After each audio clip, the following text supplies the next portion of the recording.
In a world, 4 friends, 1 mission. Mikey, what are you doing? I'm doing the thing for the podcast. It's not that hard, bud. Dude, just say the name. Fine. It's the Freedom Friends podcast.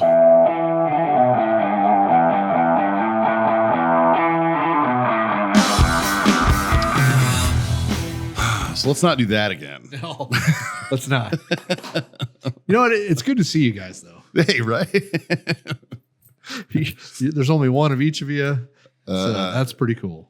Well, I mean, shit.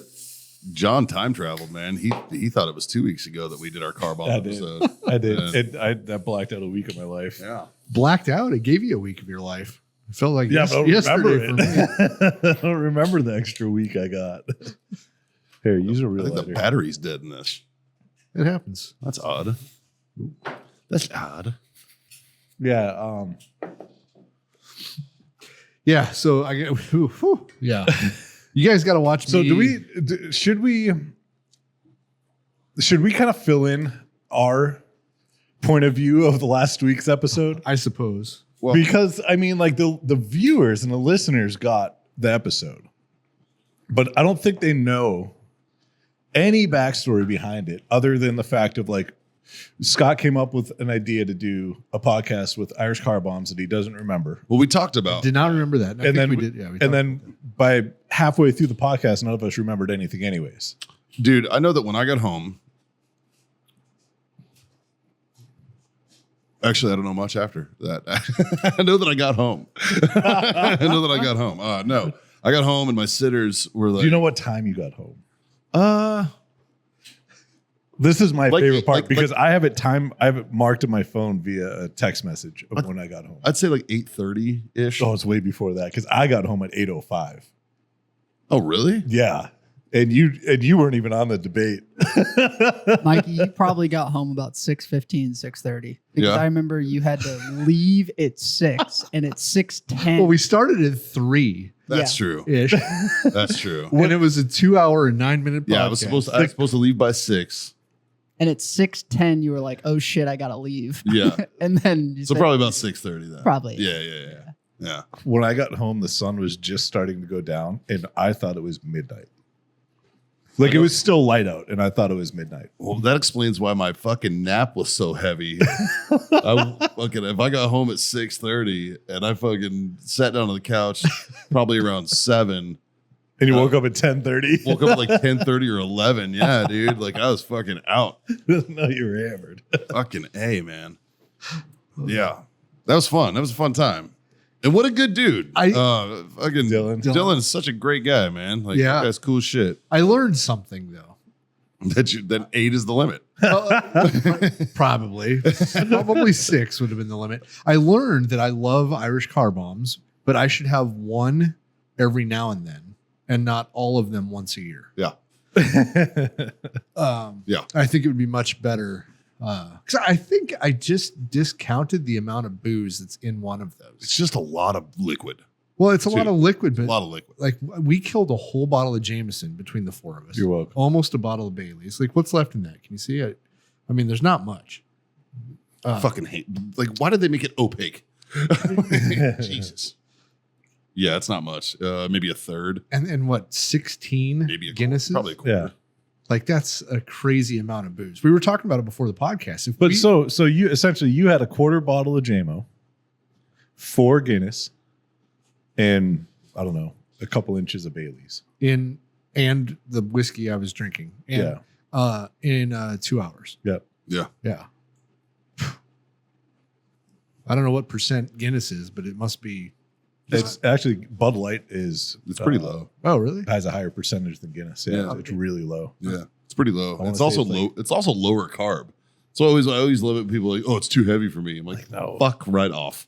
Like, 4.2. Oh, okay. yeah. Anyway, whatever it was too much. It's delicious. I know that. And we decided, we were talking before the podcast that we should do an episode where we drink an equal amount of water. We don't think we can do it. We don't, There's no way. I don't think I can drink Like that I much need water. you to drink 8 pints of water, one every 15 minutes. In an hour. 2. It was, No, in 2 hours. And it was fuck, But every 2 15 hours? minutes, I need you to drink a pint of water. Yeah, that's a lot, man. Now, you want a car bomb? Totally. It's like the same thing. It's like when people are like, hey, man, let's sit down and drink like, a fucking 30. I have the best way to put it. Do you just want to eat like an entire loaf of bread? Or? I have the best way to put it. Huh. Would you eat a dozen hard-boiled eggs? Only if they're cut in half and made into deviled But if I make deviled eggs, you'll fuck them up. Yeah. Well, it's like, hey man, do you want to eat like 10 silly string or 10 pieces of string cheese? Mm-hmm. What if I bread them and fry them and give you marinara sauce? It's like It's fucking good. A, dude. Like, Well, that's just my appetizer. Then I'm gonna eat my meal. yeah, right. It's like you just had 10 fucking string cheeses. Anyway, I tried to hang with that with the debate and that podcast for way too long. No. I should have checked out.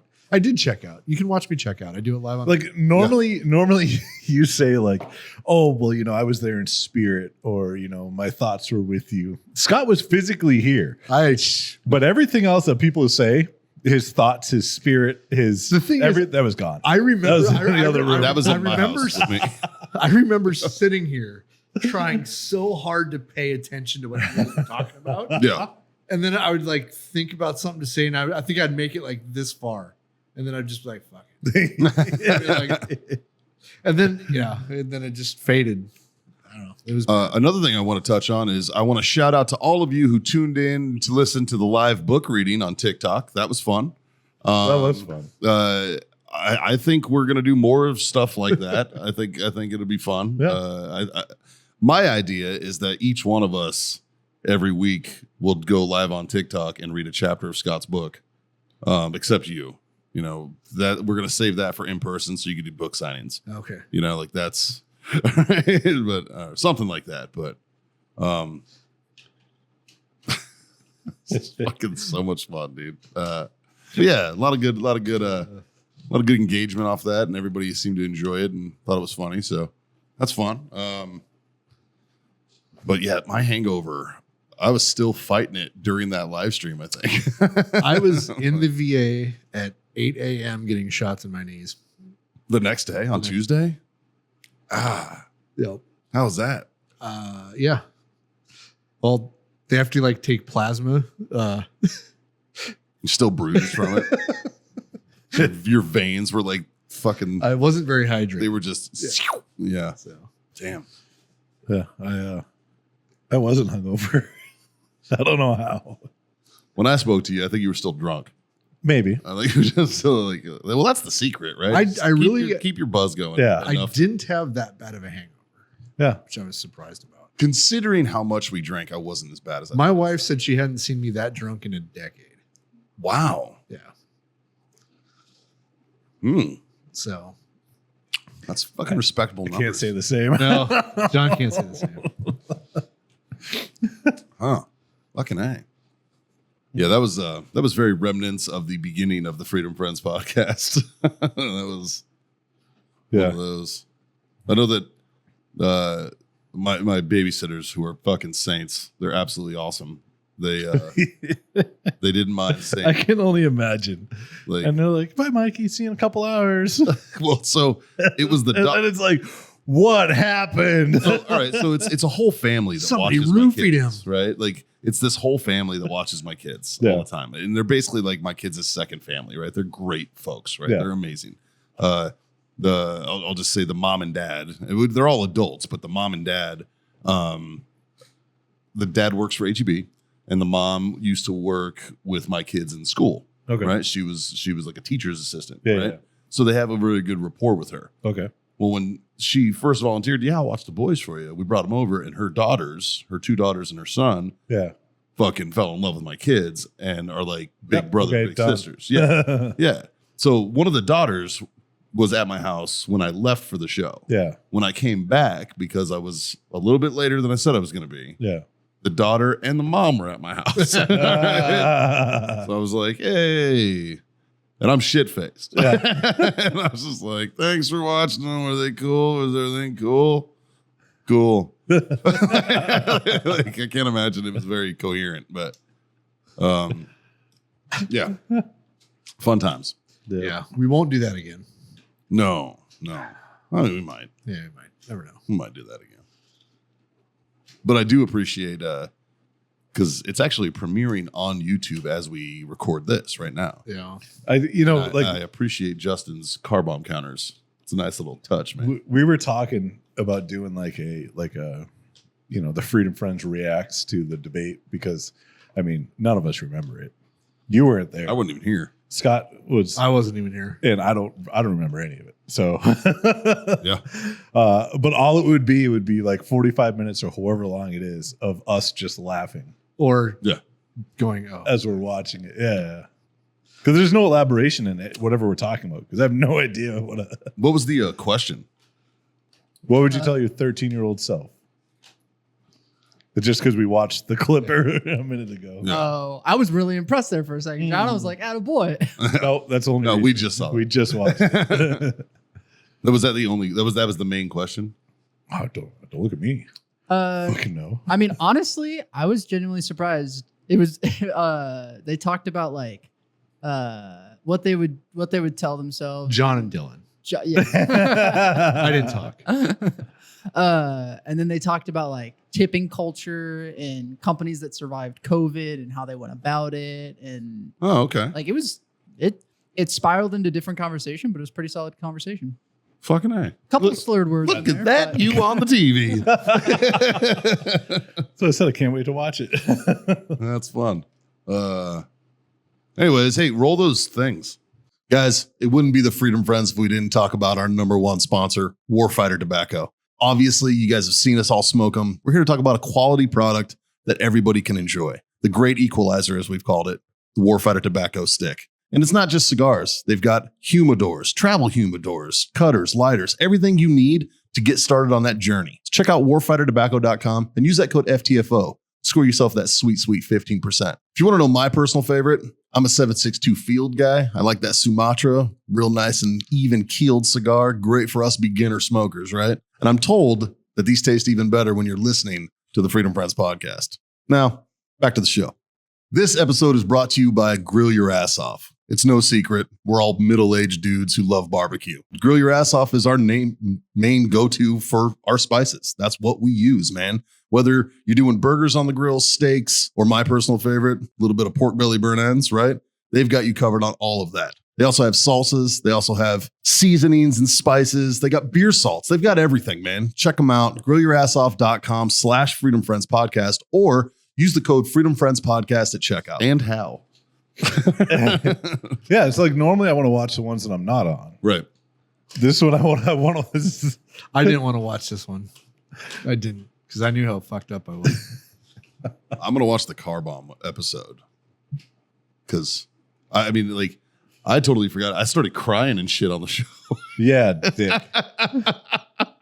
Fucking Justin reminded me the next day. He was What? like, yeah. About every day, Miles asked me, like, you call Mikey out yet? I'm like, not yet. No, dude, I'll fucking call myself out, man. I was upset, dude. I'm gonna have to watch it. Yeah, I was crying. I was crying over his dog. He waited until we were fucking all the car bombs deep, and then he's like, hey, bro, let me know about Kira. No, and I'm like, fuck you. Yeah. That's bullshit. I'm a piece Right. of shit for that, dude. Sorry. I'm glad that I held it together at least. You did. I did not, man. I was upset. I don't remember that conversation. He said it. I just looked at Mal. Mal looked at me, and we both just gave you the fucking eyes. Like, you To John's motherfucker. credit, I think he tried changing the subject like 4 times, and Mikey would just be like, "But that dog, man."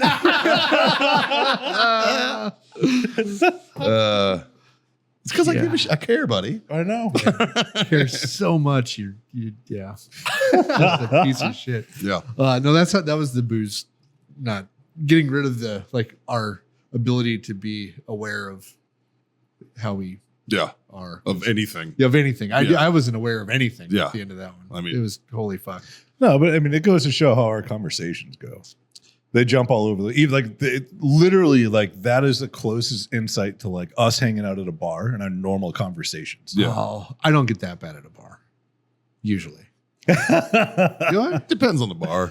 Hey, where were you this past weekend? I was in Fort Worth, Texas. And you were hearing stories about what? I was hearing stories about Scott getting shit faced at a well, it was a cigar lounge, but you know. And it's BYOB, which means what did you bring? No, it's what did people give him? Yeah. Actually, while we're on that subject, man, shout out to the Underground, man. I finally made it up to Fort Worth. Fucking great shop. Well, it's technically Arlington, right? It's Fort Worth. Is it? Yeah. It's kind of Arlington. The address It's like- is Fort Worth. Yeah. Is it? So it was cool. I was at the show on Saturday. I went up there for Texas Trophy Hunters Association's annual extravaganza up there. And I was at the show, and this guy walks by. And currently, right now, we're raffling off a shotgun. Right, we're raffling off a CZ 12 gauge. And second prize, aside from the shotgun, is a Warfighter Tobacco starter pack donated graciously by you gentlemen. And it's like an ashtray and some cigars and stuff, right? And this guy, and a lot of people were walking by and asking questions about the cigars. Yeah. And good old Daniel Delgado, being the gangster that he is, he had bought a bunch of cigars for himself. He started selling his own cigars to him. And I was like, I don't think you can do that. He's like, it's fine. And I was like, not like it is. I think that's illegal, dude, but all right. Fucking, I was telling him, and the guy was like, I gave him like, one of your readouts, Blank cards. yeah. And the blend card and like a sticker and stuff. And I was like, are you local here? And he's like, well, I live in Arlington. And I was like, well, there happens to be a cigar shop right over here in Arlington that carries their lineup. And he's like, where? And like, he pulled up his phone, and I zoomed in because I'd actually 5 minutes before that, I was like, how far away is this place? So I had it in my phone already. Yeah. So I zoomed into it, and he's like, I know exactly where that is. So later that night, I went to dinner with some people that I was working partnerships with. And then I took an Uber from the restaurant by myself over to the Underground to finally, show face and say hi to those guys. Right. And they were like, dude, some guy came in here earlier. The guy had actually went. Nice. And he went and he bought a bunch of Warfighter sticks from the show. He took my advice and went straight there and bought a bunch of shit. Sweet. And I was like, hell yeah, man, that's awesome. So I'm glad I could, point that guy in the right direction. It was cool. Right. But no, I got in there, and shout out to Mr. Bolt behind the counter. Fucking great guy. Super cool. We sat there, had a stick, enjoyed ourselves, and just the vibe in that place and the other people in there smoking, like it's fucking cool as shit in there, man. I really had a good time. Like, I was the only white dude. I was the only white dude besides Bolt. Yeah. Like everybody else was very black, and it was fun. Like I was getting made fun of a little bit, but it was like all like real like playful and fun. Yeah. No, it's a great place. It was a good time, man. And then Chef's recovering right now. He had some surgery, but he's usually the guy behind the counter. Mm-hmm. And well, currently there's a blow up doll with a beard behind the counter. Perfect. That's supposed to be. Yeah. It's the intern that's replacing Chef right now. Yeah, they need to put a little bit more air in the blow up doll. Love you, Chef. We were fucking with we were fucking with Bolt, and we're like, why are there stretch marks around that blow up doll's butthole, dude? And I was like, like it was fucking what the hell, man.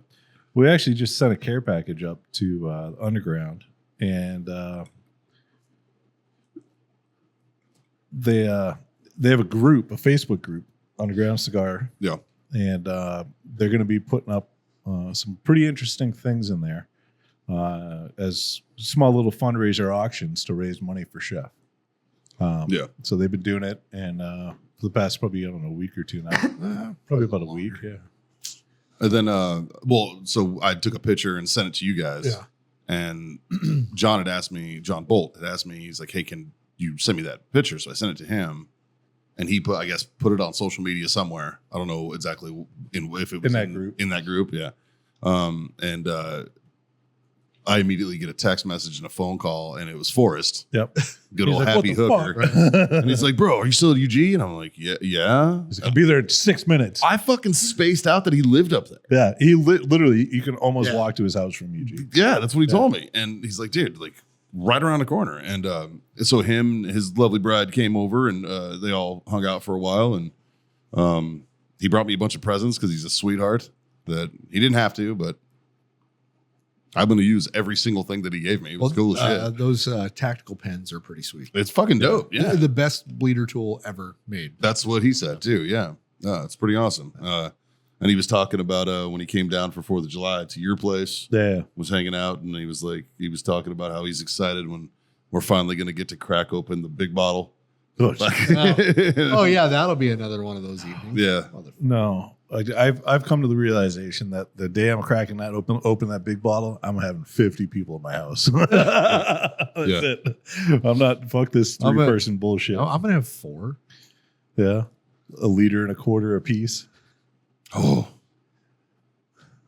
That's a big bottle. we need to have like medical staff on hand with like No, IVs for that. we need to have 50 people over there. Yeah. Huh. Like, yeah, I'll be assistant producer if you guys are doing that episode. Don't take that from me, John. I'm not. I'm just helping you out. I'm gonna help you do crowd control. Oh, deal. All right. But yeah, man, no, it was really cool fucking little lounge, It's man. fun. Super cool. Did you see the old one across the street? Did it, They showed it to me. Yeah. The compound. Yeah. Real fucking cool. They're just great people. Like every person that was in there was cool as hell. Yeah. Like, so no, super impressed with it and had a good time. And then there was one of the guys that I'm doing business with for Intrepid Care. He had asked me, he's like, hey man, if you could find me some Sumatras while you're over there. And I was like, yeah, for sure. Well, UG was out of these. Right. They were out of yours. So I picked him up a couple breakfast tacos, little breakfast tacos. And I was like, here you go. Yeah. Yeah, those are Stuff good like ones. that. So, yeah. But yeah, man. And then I went out to Cowtown afterwards down there and was the old guy in the fucking bar. I was the old guy in the line. I don't know what Cowtown. It's like the downtown Fort Worth. There's like where all the fucking it's not a shit is. place. It's- No. Yeah. I was like we just went to a bar. I Yeah. don't remember what the bar was called, but Right. I was like the old guy in line, and I'm like, fuck this. This is gonna suck. And then I get inside, and it's nothing but dudes older than me in there, and I was like, oh, okay. So that was fun. I'm a sucker for downtown Fort Worth. There's a dueling piano bar. And Yeah. I love dueling piano bars. Me too. I get drawn in. Yeah. I stayed in one I stayed in Dallas the last time I was there and found a really good one right next to Ford, like where the Cowboys practice, or Ford Stadium or something like that. But really, really fun dueling piano bar there. I used to go to one that I'm sure you're familiar with, Bang Bang in Tempe. It's down in this basement, and that one, it looks real seedy. Yeah. But you get in there, it's like lounge music and like leather chairs and shit and everything. It was real cool. And then like, this dueling piano guys were just fucking murdering up there. They were killing it. Like it was so much fun. So I used to go to that one every time I was in Arizona. But yeah, we closed that bar down. I was actually not as shit faced as everyone else. I was proud of myself. I kind of maintained, and then got back to the hotel, and then I tossed and turned till like 4 a.m. because the bed sucked. Oh yeah. And I will say, I'm going to say this: Fairfield Inn and Suites, downtown Fort Worth, right next to the convention center, can gargle my fucking ass crack. Fuck them, dude. Like, terrible fucking hotel. Absolute trash. It was like, everybody was nice, but you could tell they were phoning it in. Yeah. You know what I mean? I was like, hey man, like I left one morning and I was like, all right, so if you want clean towels, what do? Put them on the floor. That's what the little signs always say. They like, just put them on the floor, right? So I put my towels on the floor and I left and went to work for the day. I come back, nobody had even touched my room. And I'm like, what the fuck? So on my way to dinner, I was like, hey man, can you send housekeeping up just to like refresh my room and give me some clean towels? And he's like, yeah, they don't do that today. And I'm like, am I saying it wrong? I'm like, give me new fucking towels, man. And I was like, I'm paying you guys an inordinate amount of money because let's be real, a fucking hotel is a fucking racket. All right, you're paying fucking 120 up to 300 a goddamn night to sleep. I am so going to use that though. Am I saying it? Right? Am I saying it wrong right now? Like, what's going on? Fucking like, dude. And then like right off the bat, the valet. Like I go to pull into the valet and I look and it's like $36 a night. I'm like, it's a little pricey. Yeah. Fuck it. It's better than trying to find parking downtown. Right. So I pull in and they're like, it's $50 a night. I'm like, that sign says 36. Yeah, but this is an oversized vehicle. This is a Tacoma. I will fucking argue that until the day I die that this is not an oversized vehicle. I was like, kiss my ass. This is a Tacoma. I was like, that is not an oversized vehicle. So needless to say, I'm going to have a Karen moment with SP Plus. That's going to happen probably tomorrow. I'll probably hit them up. I got to wait for it to clear the credit card, and then I'll be like, hey, I want a refund now. So, Because that's bullshit. Like if it was your truck, got it. Yeah. Your truck even, got it. My truck, come on. Your truck's the same size as a midsize SUV. She tried to tell me that they do that for midsize SUVs. But then in the same fucking breath, a Range Rover pulled up out of their garage. $36. And I was like, fuck you, man. My truck's the same size as this. I was like, yeah. Yep. Yeah. Fucking bullshit.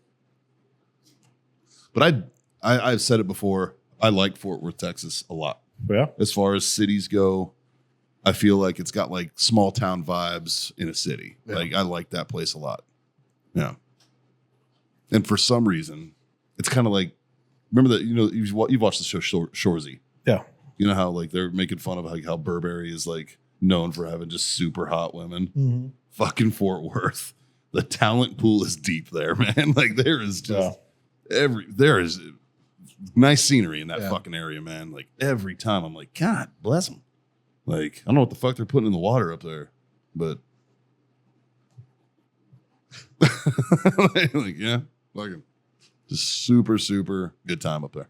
I think that's because San Antonio is fat. Yeah, we are so fat down here. Like you go anywhere else in the world and you're like, oh, like not just the opposite sex. You just look around and you're like, there's just good looking people around here. Yeah. Yeah. And then you get back into San Antonio and you're like, whoa, what happened? I heard one dude fucking destroy this chick, and it was hilarious, man. It was after the end of the night.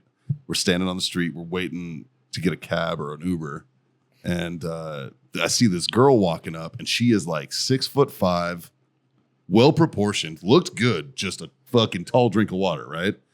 And right behind her was like her equally almost as big but not as well proportioned friend, right? Yeah. And she walks by this guy, and this guy just looks at her and he goes, I fucking love you and I want to climb you like a tree. And she smiled. And then fucking her friend, however, was like, started to say something. And the kid, without skipping a beat, was like, hey, Fiona, I wasn't talking to you. Get your ass back to the swamp. And I fucking dropped to my knee laughing, dude. I was like, fuck yeah, dude. I gave this guy a high five. I picked him up. I was going to put him on my shoulders. It was fucking amazing because he was about Justin's size. He wasn't a very big dude. So he was going after his fucking Mona Lisa, right? Like he was like, this is my Machu Picchu. Like I'm going to climb it. And her fat friend was like, trying to cock block. Yeah. He wasn't having it. And here's the thing. The tall chick didn't say anything. Still smiled. Yeah. And I was like, you got yourself a chance, my friend. Well, that because the tall chick's like, hey, he's fucking right. I was kind of thinking, I was like, I don't even think they were really friends. They were probably teammates in some sport or something and going out. Like I don't think they were, because I don't know. She was the tall chick was the fat chick's wingman. Something, yeah. Like I've been married forever, so help me out with this. Do guys cock block each other like that? Like if some chick says something to no. The only time a guy cock blocks another guy is if his friend's hammered. It's one of two things. It's personal, meaning like it's an ex-girlfriend. So there's something personal between. Yeah. Okay. And I don't know how it works. Yeah. And then the other number two, it's personal also, but it's personal between the dudes. Yeah. And it's usually on a friendship level. It's never because like, oh, I hate that guy, I'm gonna go cock block him. Yeah. Like, I don't give. But like fucks. if some chick said, but like if Mikey and I were single and we were at a bar one night and he's like, bro, that chick is so hot, and I'm like, there's no chance. Like, and then it's game on and it's fun. Yeah. You know, but if you're both single and you're both out hunting pussy, and some chick says something to one of you, I'd have said chasing skirt, but go on. Whatever. I've been out of the game a long time. So have I. It was hunting when I did it. But some chick says something to one of you, like you're not going to say like, oh, you like, unless maybe it's so here. Even if it's a fat chick, would you like? I don't know. No, that's when you wingman. If it's That's a fat when you chick, wingman. yeah, that's when you like, help, oh, you knowing your buddy doesn't want to, and then you keep telling the chick, you're like, he's so into you. Yeah, you do the opposite of cock blocking. You got it. You got it against his like, will. whether he wants this or not, it's happening tonight. The only time I would do that is like, let's say we'll give the same scenario. John and I are single guys. We're at a bar. Some fucking, he's Chasing fucking, skirt. he's shit-faced. Fucking absolute, utterly, he's you last week. Just fucked up, right? and fucking, and then some fucking bucket of yuck walks up and is trying to get in his pants and trying to drag him away. I'll cock block then. Yeah, well, Right? I'll to save my buddy from that. I would Well, cock block then. just logistically for the night, you're doing it. Unless he was a dick earlier, then I'll be like, no, go ahead, babe. Yeah, there's a hang on a sec, it's smile. very loaded. It's not a simple question, you know, because But you're not going to be like the chick and be like, ew, or No. you know, No, I would. Yeah, that would be fucking rude. Right? Fuck, what she did was rude. Yeah. Like that kid's snapback was 150% justified. Like Yeah. he fucking, fuck you, bitch. Like, I just love the fact that there was zero hesitation. This kid's, dude, I was like, fuck. I didn't know this was Kill Tony. Holy shit. You fucking nailed her.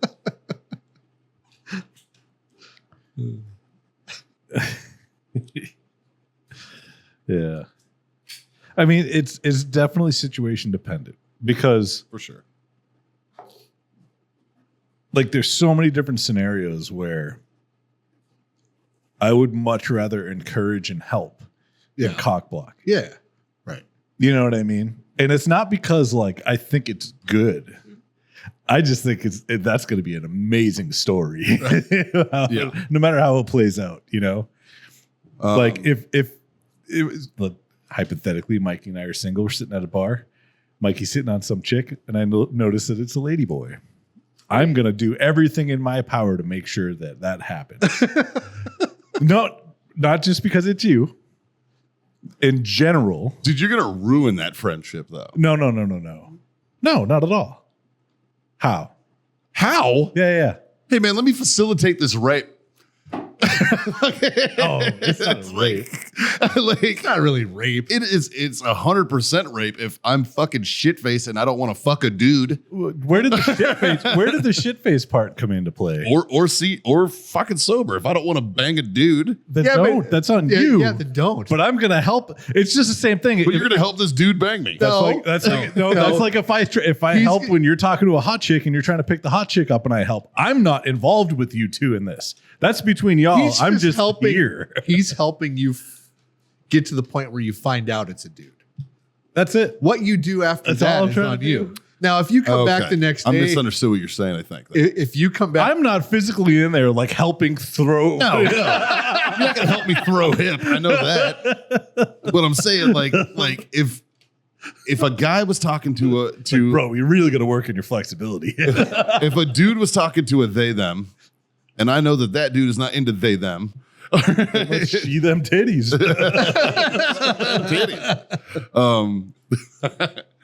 And I know that that's a they them. I would at least tell him, hey man, see that Adam's apple or something?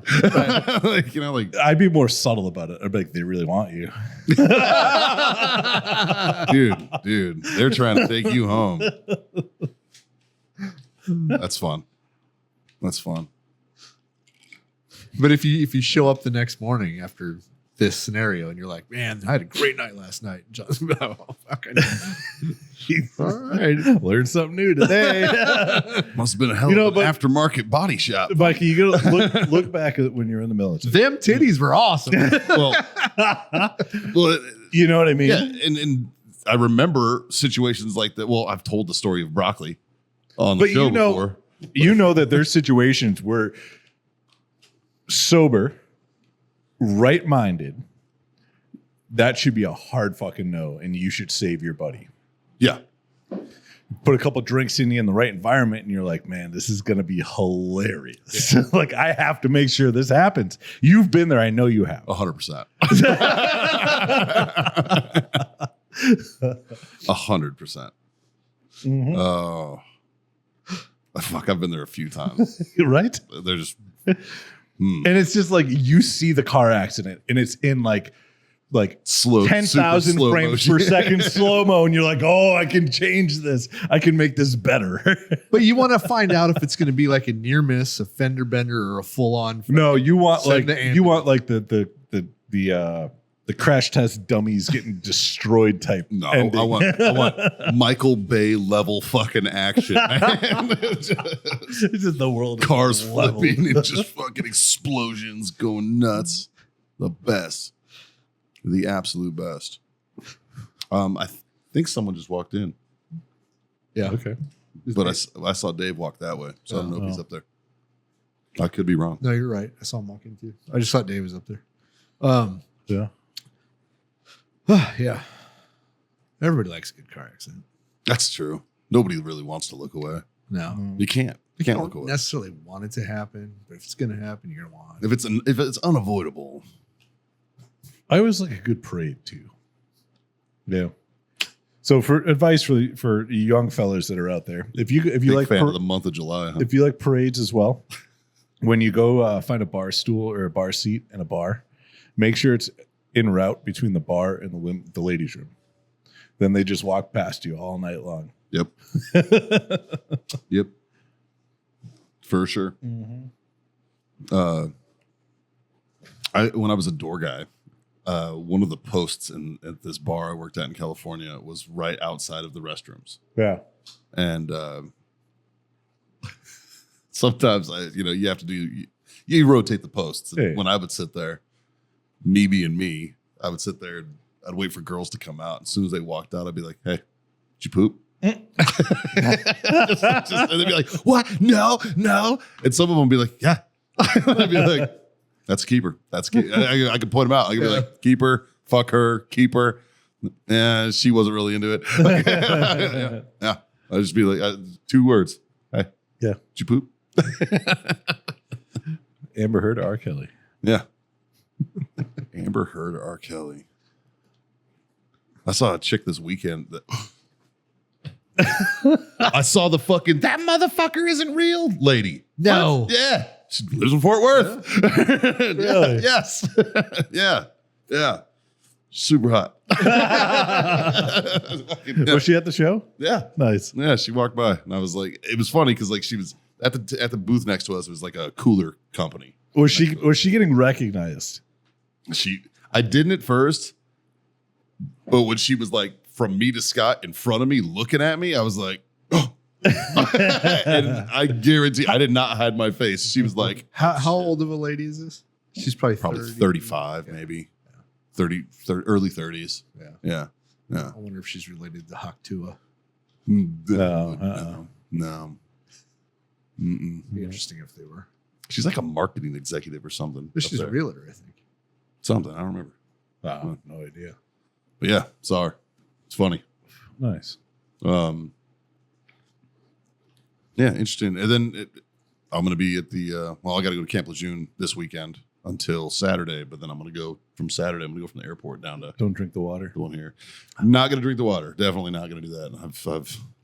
I avoided Lejeune my entire career. Needless to say, I didn't know it was going to save my life. So, like, yeah. What do you mean? You can get like $200 now. Yeah, If right. you die from mesothelioma or whatever.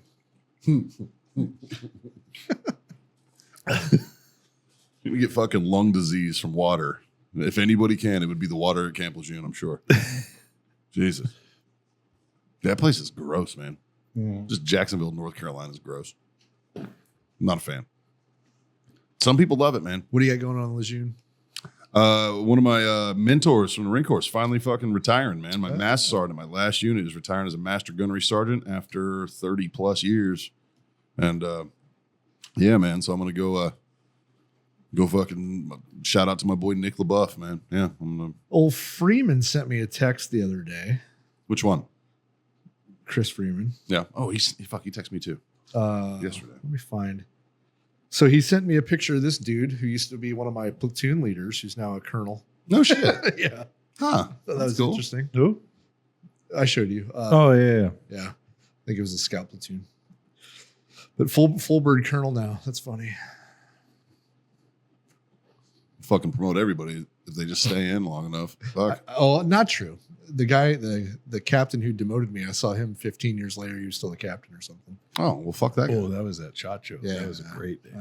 It was almost a great day. I was like, Scott, I'll go to jail with you if you want to go to jail right now. Dude, I still have one, and he lives here in Texas somewhere. And if I fucking see him, Yeah. it's fucking on site, dude. Yep, he's the fucking captain that NJP'd me because I had a girl in my room after 10. Fuck you. Let me see. What, Like, yeah, yep, on site. You boys want some current events? Yeah, dude, hit me. No. The closing ceremonies of the Olympics were last night. So I tuned in at probably the worst possible time for that. Breakdancing. No, Oh. not Australian chick though. Woo, woo, baby. She's getting fucking toasted online, man. Yeah. Yes, she should. But you know what though? I- Can you tell me who won gold in breaking? No, nobody gives a shit. Exactly. Nobody I gives a shit. feel like I think she breakdancing is like an Olympic sport that was held over from the 80s. Like, why are we still doing this? What Well, what's the name of one of the breakdancers that was in the Olympics? No I idea. can't tell you one Olympian. What's the chick's name from Australia? B-girl Ray Gun. Yes, she's got like a weird It's fucking name. Ray Gun. Yeah. Yeah. But she's a doctor, which is what's even more I fun. think she's a teacher. She has a Doctor doctorate. Dr. Rachel Gunn. She has a doctorate. She's a teacher. Her name is Rachel Gunn, so it's Ray Gunn. Yeah. That's the whole thing. But here's my take on it. Who's really winning in this, right? She did 100% because now yeah. forever she can say she was an Olympian. Yes, but also she trained for 36 days, which definitely showed, and talked her fucking country into giving her an all expense paid trip to fucking Paris It's The not fucking- hard to talk your country into it For a to roll 5 around on the minute- when you're the ground. only one that shows up for the tryout. What's your favorite move that she's got? I like the T-Rex. My favorite move is when she's running around in a circle on the ground with her hand on her chin. This one's my favorite. Oh, that one's good too. No, it's when Oh, the kangaroo hop was nice. it's when her hand's on her chin. Yes, and she got the sprinkler in. Because I could see in her mind it was like put your hand on your chin, put your hand on your chin, put your hand on her chin, and then she poses at the end and she's like nailed it. Like, what is Look at this. What is this? And there's like no music. There might be. Well, there was. Yeah. This one right here. See the hand Yep, the that was whole good. time. Good God. So bad. I don't think there was Yep, music. right I think there. because all you heard was like the shoes squeaking. So now, if I remember right, she teaches. Breakdancing. Does she have like a website or a page? I just love that she got a 0. She got no points. They awarded you 0 points, and may God have mercy. She's a on your soul. lecturer. At Yeah, but what the fuck do they? Department of Media, Communications, Creative Arts, Language, Literature, gun completed. Huh. PhD in culture. Cultural studies. That's what it was. Like, Wow. so now, Her thesis was deteriorizing gender in Sydney's breakdancing scene, a B-girl's experience of b-boying. so I have You can become a doctor in fucking anything these days, man. I have I have a question. Okay. Okay. If the United States breakdance team sent this girl to the Olympics, how many articles do you think there would be out there about white privilege? I don't know. Maybe. Yeah. Oh, probably a lot. How many are there out there right now? Oh, I don't know. Have you seen anything about it? I didn't know. I didn't know anybody did breakdancing anymore. I thought it was something that died. Like, it was Yeah. brand new this year. This was the in first year Olympics. in the What? Olympics. Yeah. Do you think it's I going? thought this had to be like something that just carried over from the 80s. I hope the Olympic Committee was like, "Hey, Steve, yeah, you fucked up with bringing that to the table Yeah, this right. year. We're not doing this anymore. They've We're not already- adding new bullshit sports." They've come out and said it will not be in the 2028 games, Ah. which is funny because it's going to be in LA. It'll be in LA. Yeah. It should be. No, So they were like, nah. now that part of the Some closing of them I've ceremony seen, some was of them dope. were good. I watched street performers in Boston when I was there a couple months ago that were better than half the people. Some of On them, the Olympics. yeah. some of them were good to watch though. Like, Sure. But they weren't like But- you can watch a Hollywood fucking movie and the breakdancers in that movie are better than those. Well, here's the people. funny thing. The closing ceremony had breakdancers in it that were better than the Right. Olympians. And I was like, who's that guy? He's Yeah. wearing a fucking mask. Who's that dude? Like, he's got it. Like, fucking put him in there. Like, what the fuck? And then Tom Cruise was part of the fucking closing ceremony So- and like Aussie style rappelled in and then rode a motorcycle. It was fucking weird, man. Like, Got a big old smooch on the cheek, walking through the crowd. got fucking molested, dude. Like, there's a reason that Yeah. that actors don't like doing shit like that is because that shit happens, man. If I was him, I'd have a fucking problem with it too. Did they stage the crowd, or can you actually see how short he is? No, because it's all like it's Olympic. It's like Olympic competitors. Oh, that's A awesome. bunch of them are Olympic competitors. So he just looks like a midget walking through the Well, crowd. when he walked up to Simone Biles, Yeah. it was like finally he got to feel tall because she's like 4'11", right? Like fucking. But then and then Snoop Dogg and Dr. Dre performed, which that was dope. Yeah. Yeah, I mean, can't hate that because it's So gonna- who it's won gonna the be like Olympics? America. We did. Yeah. Yeah. We tied with China for golds, and then we had more. We had 100 other medals. 126 medals. Yeah. It was like the most we've ever had. I think it's an Olympic record or some shit. Yeah.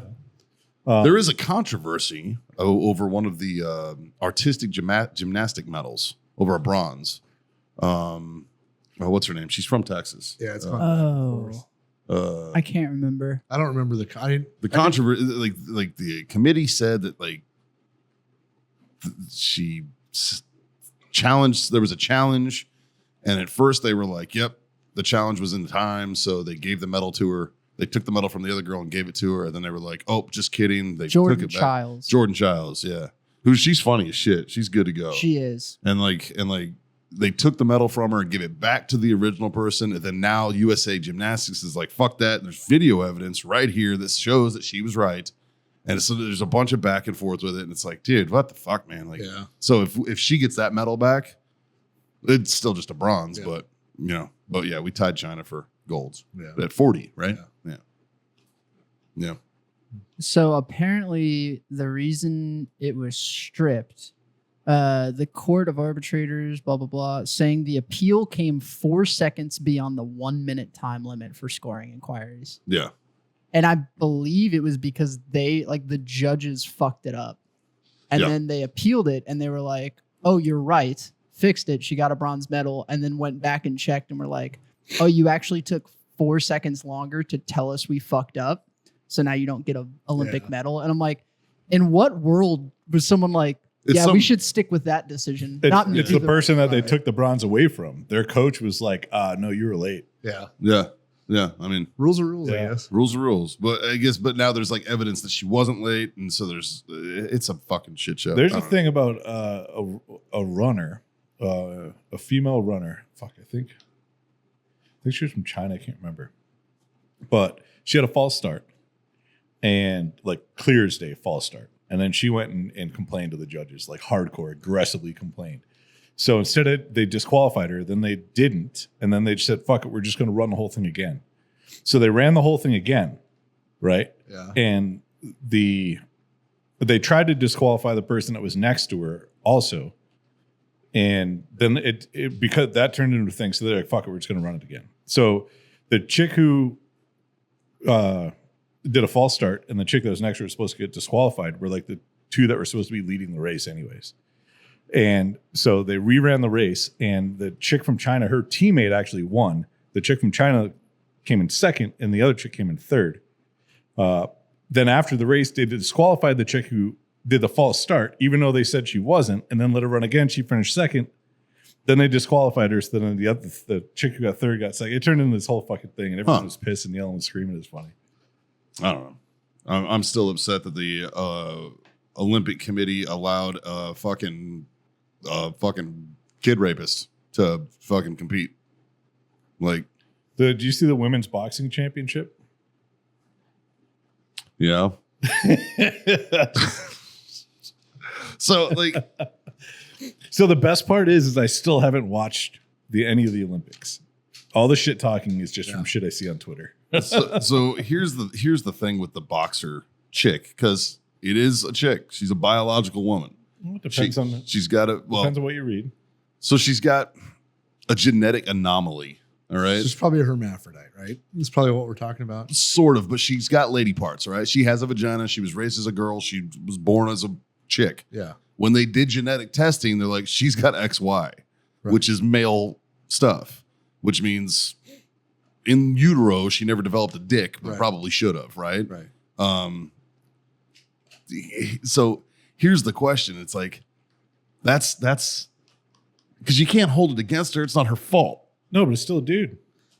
Genetically speaking, yeah. Well, but Okay. I don't think So there's let's go But down- I don't think there's a penis involved. It doesn't matter. It's not. Let's go down a genetic rabbit hole. The genetic rabbit hole, you're right. 100%. You were correct. still a dude. That is a man. Like 1,000 years from now, when they fucking dig up her bones, they're going to be like, Dude. that was a dude. As a dude. Yeah.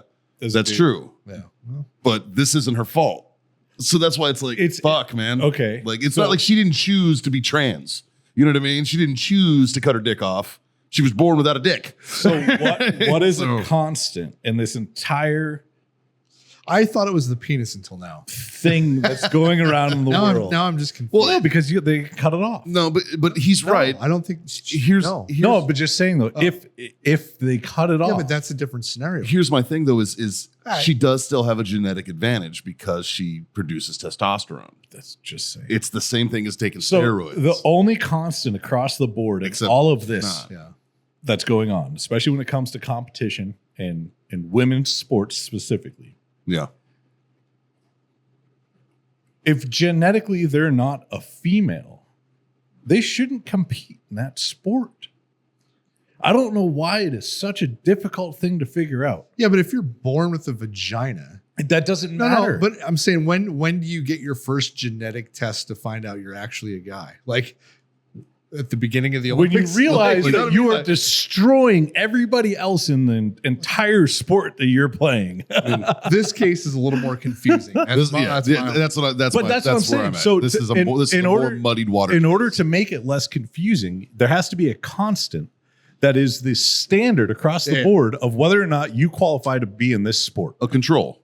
That's it. Yeah. And this does not change. I don't care what you do. I don't care how many hormones you take, how much you try to fuck with yourself. This is it. This is your fucking DNA. Yeah. You know what I mean? Like you can't change yeah. this. Yeah. That's you can change your mindset. You can change how you look. You can change everything else. You can't change this. Yeah. You can't change your genetic code. No, you can't. But that tells you if you're male or female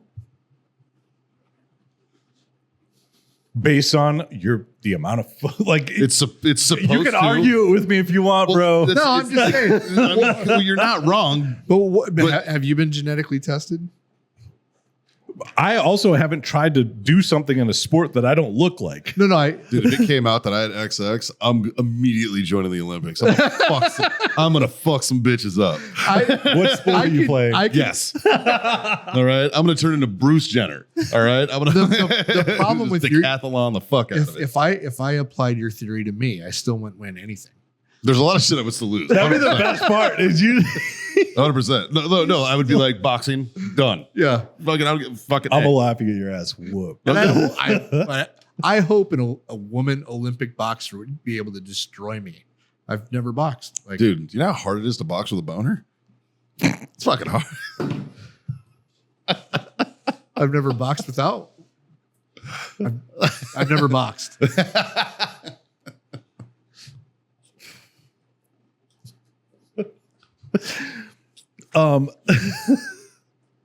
That reminds I me. just thought of the kid in fucking Fort Worth yelling at Fiona. That reminds me of a UFC fight that happened Fuck. where a guy lost a bet. I'm pretty sure the bet was with Dana White, and I can't remember the name of the fighter's name, but he had to go out and he had a fight wearing a Speedo. And about a minute or so into the fight, one of his nuts fucking popped out. And he did the majority of the fight with one of his balls just hanging.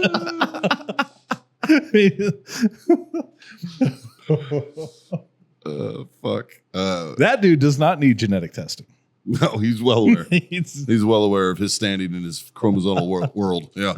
And then you get the pole vaulting where That dude also does not need genetic testing. Without question. And being a male did not help him. Yeah, good. Yeah, unfair advantage. Now, if we saw a female pole vaulter and that happened, Yeah. like we would be, the whole world would be like, "Fucking told you, we fucking told you, cheating miss." It's a disadvantage. Apparently, it is in pole vaulting. Dude, that dude can fucking pole vault without the stick, man. That motherfucker. Good for him. God damn. You would think you'd like, Dude, he's crushing so much pussy now. yeah, but you'd think you would like. I'd tie that bitch around my waist or something. Yeah, you would know it's gonna happen. Dude, I would have started. First time Like girls- pole vaulting with that dick. Dude, I would have started Girls with- shopping at fucking Target and bought that tuck friendly shit. Girls with big boobs wear 2 sports bras when they do physical activities. That dude needs at least 1 jockstrap. Yeah. Yeah. Just buy some tuck friendly shit or duct tape it to your tank, bro. Something. Fuck. Can you imagine getting home and talking to your friends and maybe they didn't see it and they're like, Hey, how'd you do? "How'd you do?" Well, Bro, he's French. He was already home. They all saw it. Everybody that he knows, they were fucking there. Like that guy. Half of that country was like, "Oh," and the other half of the country was like, "Ooh." Yeah. Like if this would have been like an Algerian or some shit, he probably could have got away with it. Oh man, knocked it down. It happens.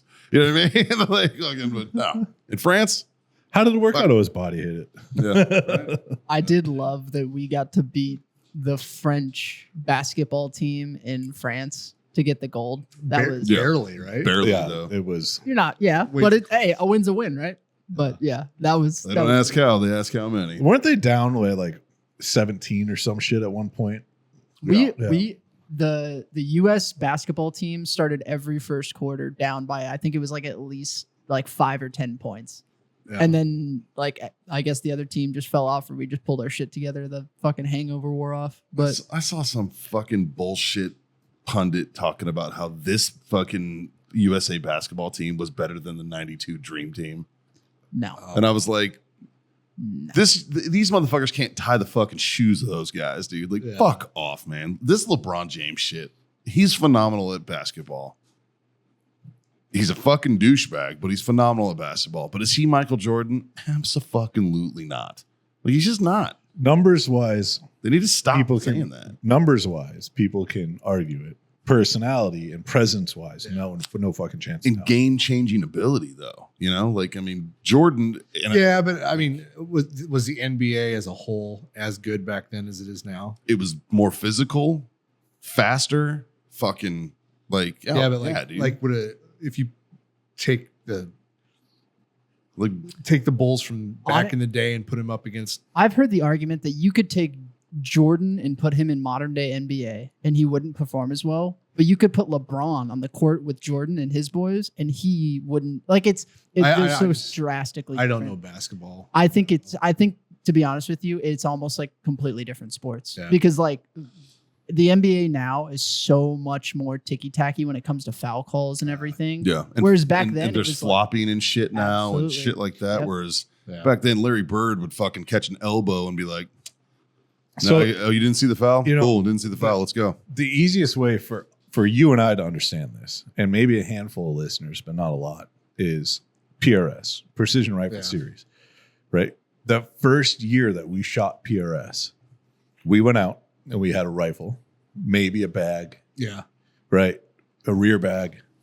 We had our dope cards. We had this. They gave us, here's your targets. You got to shoot from here. And people are like, okay, cool. And you just fucking shoot. And then that next year, it got a little bit interesting. Yeah. And then the year after that, it was, how can we game the system? Okay, here's your rules. Your rules are you need to fire 2 shots from this position with the stock touching here at these targets. Okay, cool. Well, so I'm firing 2 rounds from here. My stock's touching here. But now I'm going to bring a tripod and use one leg as a rear thing. And I'm going to do this. And I'm going to do some yoga and put my leg up right here so I can put the gun like that. And, you know, and then they got all this fucking shit and they're gaming it. And it's not about your ability to shoot at this point. Now it's just, how can I cheat the system to get a better score? Yeah. And I feel like sports, I don't know if it's cheating the system, but like well, it is. all of the extra equipment that came in to build the shot up. I'm saying cheating the system because it led to match directors saying, you can only use a bipod on this stage, or you can only use one bag on this stage. You know what I mean? Like if they have to make rules and people are trying to cheat the system to get better.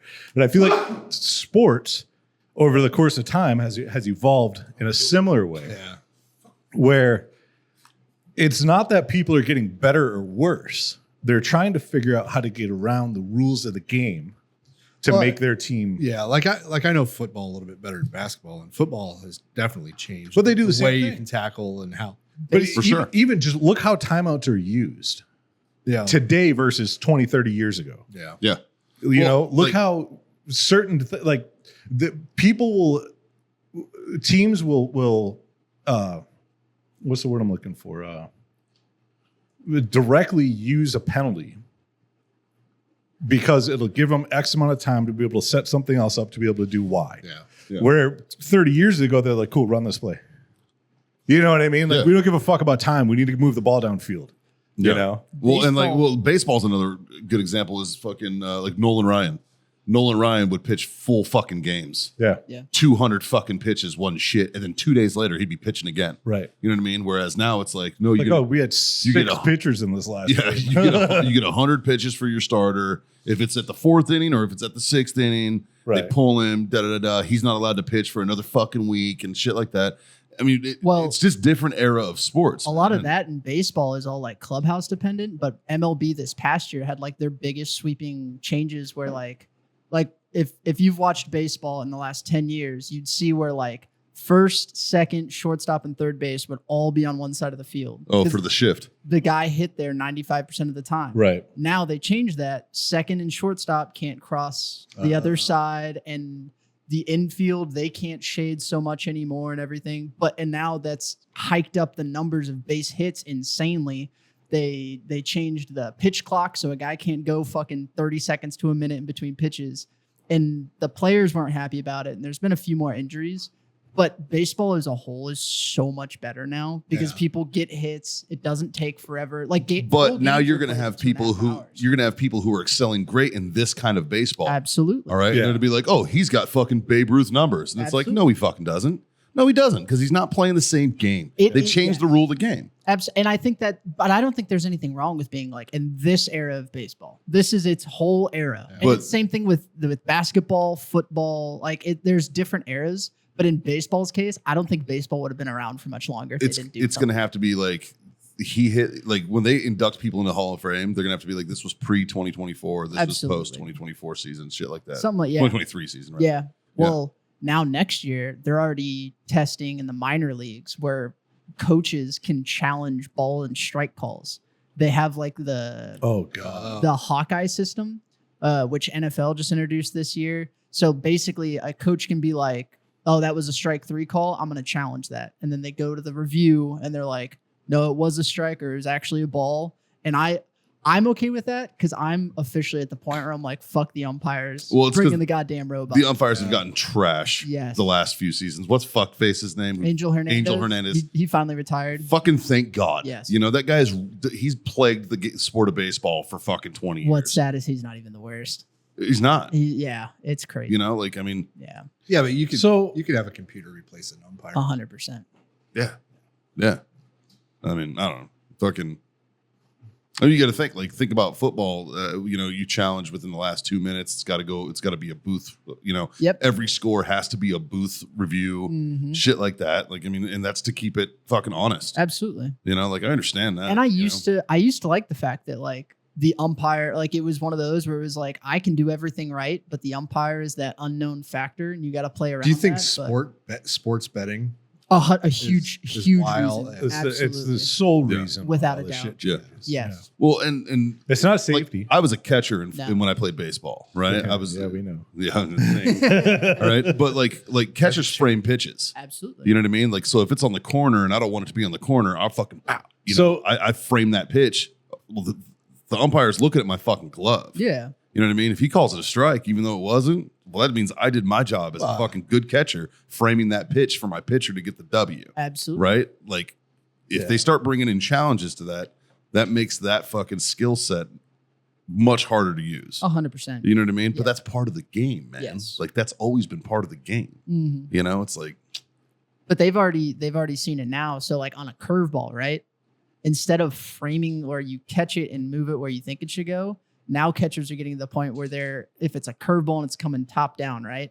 They know, all right, I need to catch this later so it comes down for like they're already gaming the system. Yeah. But I'm tired of like the gaming stuff. I'm like, no, give me more action. Whatever gives more action. Of course you are. You're a fucking Strohs fan, man, with your fucking trash can beating and shit.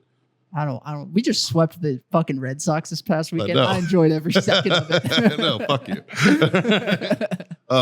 But see, even to that point, right? The trash can beating thing. Yep.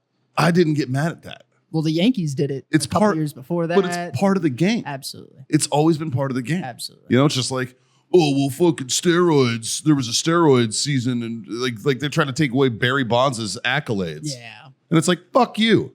All right, the man crushed records and baseballs. And probably pussy too. Right? Like, the face of baseball for years. Yeah. Fucking, you have him to thank for it. yeah. That's why I like hockey. Hockey's also awesome. I wish they would put steroids. It'd be hard to in really hockey. fake anything in hockey. No, they changed some stuff up. Fuck, I don't even know at this point. It might have been 10 years maybe. I can't even remember when they changed it. But they changed some rules. They changed the goal line. They changed where the goalie can go. Yeah. They changed how overtime's set up. And essentially what they did is they made it so you didn't have like 6-hour games. You didn't have, 18 overtimes. Yeah. Which it didn't happen often. But when it did, it was just like you had mixed feelings. Yeah. It was like, oh, this is going to be the longest game in history. And you're like, will somebody just fucking score? You know what I mean? Even if we lose, fuck. Yeah, I don't even care. Just end this shit. I want to go home. But other than that, and they did it to kind of for the flow of the game. And it took a little bit to get used to it. Because I remember I was playing like men's league, like pickup games about the same time when they started making these changes. And it took a minute to get used to it. I mean, it wasn't hard, but it was just like, oh yeah. Yep, forgot. But like some of the biggest changes that they made previous to that in the past is because people were dying. Yeah. Yeah. You know what I mean? Yeah. And it wasn't because it was just like, oh, let's make the game better. It's like, no, let's make sure our guys live. This is unfair. How do we- No, dude, I just lost my star player, man. Yeah, like how do we make sure, Wait, I've never heard about this. Oh, yeah. Oh. We've talked about it on the podcast where I saw the dude that got his. Yeah, so for a yeah. minute, so other than pro, Uh-huh. right? There was a minute where everybody had to wear neck protectors. Oh. And it's still depending on the league, the age. Some I don't even know what the fuck you want to call them. Like age groups? Yeah, some age groups are still required to wear them. Leagues. Like they have to wear full face. Their pads have changed big time, especially goalie equipment. It's a senior A well shit hockey. But like the higher up you get, the less and less you do because it's not a malicious sport. And you actually play better with less equipment. Yeah. But you have a higher chance of getting injured. But you're not going out there trying to injure other people. Oh. You know what I mean? It's not like I'm going to go out there and I'm going to try to fucking kick this dude in the throat or I'm going to try to slap shot in the fucking face. Like, no. Do you know what I mean? We're actually trying to win the game. I'm not trying to destroy this guy's livelihood. Yeah. You know? That always, because I was watching like NHL playoffs this year. Yeah. And I was like, fucking hockey's dope. But the dudes that were rolling out there with like just straight helmet, no visor, nothing. I was just like, oh fuck! Like one. In the old days, they one didn't even have ricochet. helmets. Yeah, dude. That's nuts. Yeah. That's insane. One thing I would like. how do you know come when to back- stop the fight when they're not wearing helmets? When Someone wants to hit the ice. Oh, yeah. someone hits the ice, man. One thing I'd love to see come back. I saw this recently. Is the glowing puck? Oh, this was during the worst, TV. dude. Oh really? It was the worst. Because it was off. Yeah. It wasn't like- always on. Yeah. Glow puck was fucking like, ugh. Like there were times where you'd watch like a high stakes game, like two like rival teams playing, and it would the glow would go in the net and the goalie saved it. Yeah. You know what I mean? And then because then what do you believe? You know? That's And true. so I think that's one of the reasons why they got rid of it. Bless you. That's my hardest thing when watching hockey is just keeping my eye on the puck. Because it's so fast, man. It is. You know, try being on the ice. I was watching field hockey a little bit on the Olympics. Oh, you're watching the lesbians? Talk about running. Oh, fuck yeah. Yeah. That field is huge. Dude. I remember. So Wow. when I played hockey, I was required to play a sport in the off season. Yeah. Right. It was their way of being like, hey, you still need to do something. You can't just be a lazy piece of Just shit. Did you go field How hockey or big is it? lacrosse? Lacrosse. Lacrosse, yeah. Because they're like, it's just like hockey, except instead of the puck being on the ice, it's in the air. But you get to beat the fuck out of everyone. You never get called for slashing. And I'm like, done, let's go. Yeah, lacrosse is fucking. And then the first year for tryouts, I was like, wait, I have to run? I don't have to run in hockey. Like this bullshit. I mean, it still made the team, but I was just like, I don't want to play this anymore. Yeah, dude. 300 feet. That's 100 yards You know, God, it looked big. Haley's stepbrother is a professional lacrosse player. because it's wider. Yeah. It's 180 and a half feet wide. Is that hockey field?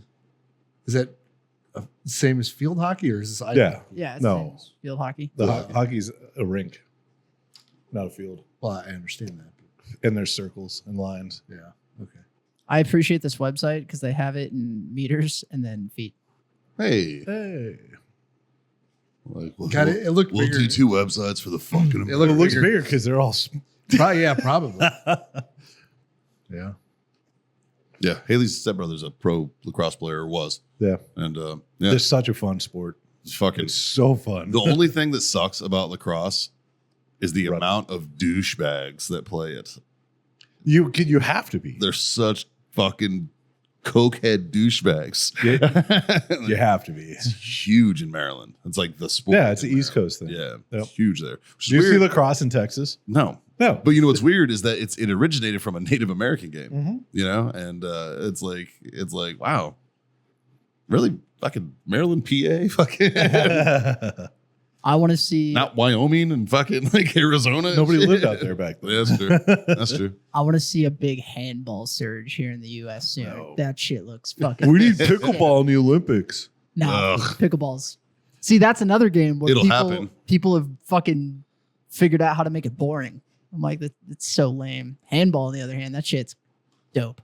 I thoroughly enjoyed watching handball this year. I like the competitive rock climbing, the speed climbing, like the That's American insane. fucking beat the record and shit. Like I'm Looks a like bi- they run up the side of a fucking. fucking wild, dude. I'm a big fan. Get rid of the safety rope though.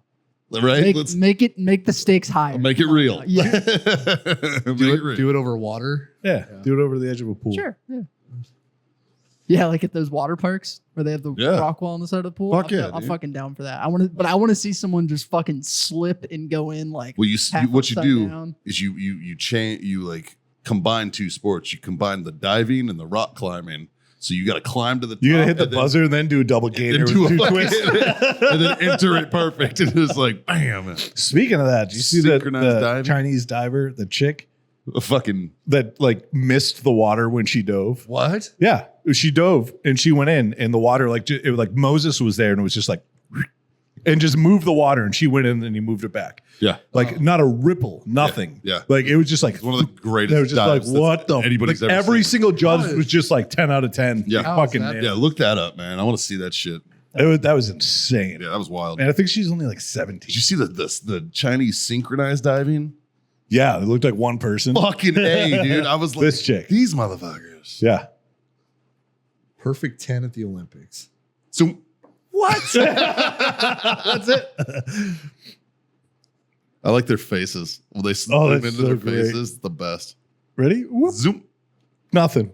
That is insane. It's Fucking crazy, stupid. man. Did you see the big fat guy on TikTok doing diving? That was Oh, That dude- that guy's badass, He was man. badass. I would party with that dude. He probably could have medaled.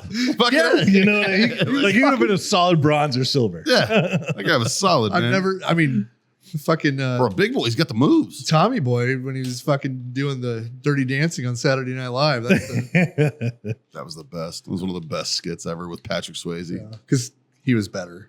Right? Yeah. This move, though. Yeah. Best move ever, man.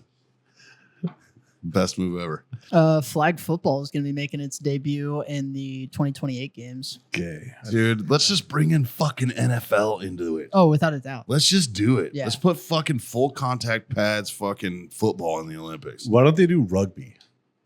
They do. They have rugby, yeah. Yeah. They do. We beat Australia. Which, by the way, I'm in love with one of the members of the women's rugby team. She's the best. Fucking Lona something. She's fucking hilarious. No idea. I follow her on TikTok now. She's fucking funny. She's great. What And I'm sports? confident she could beat the shit out of me. What Olympic sports Yeah. do you think they need to get rid of, and what Olympic sports do you think they need to add? Definitely Ping pong break needs to go. No. Ping pong's got to stay.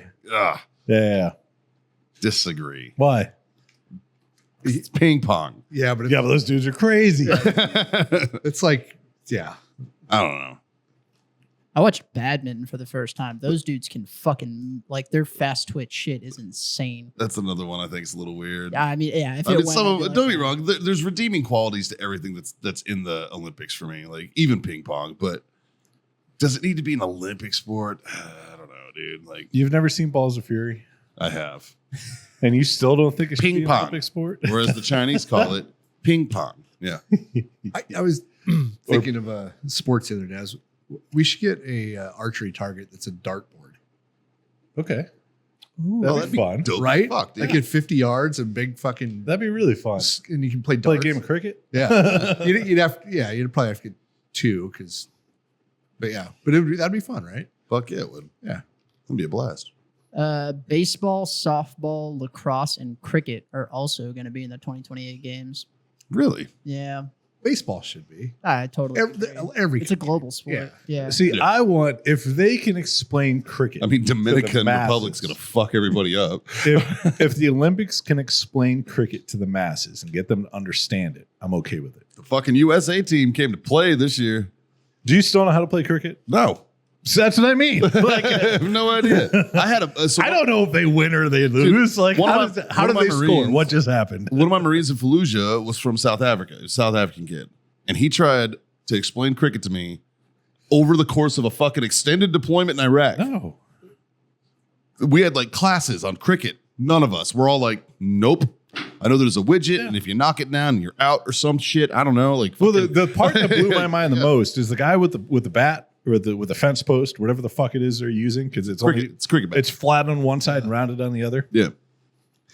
They're not trying to hit that anywhere. They're defending. Right. Yeah, they're defending the wicket. That's the part that blew my mind. And it's like So the pitcher's the one trying to score? it's opposite from every other sport. I don't know. You know what I mean?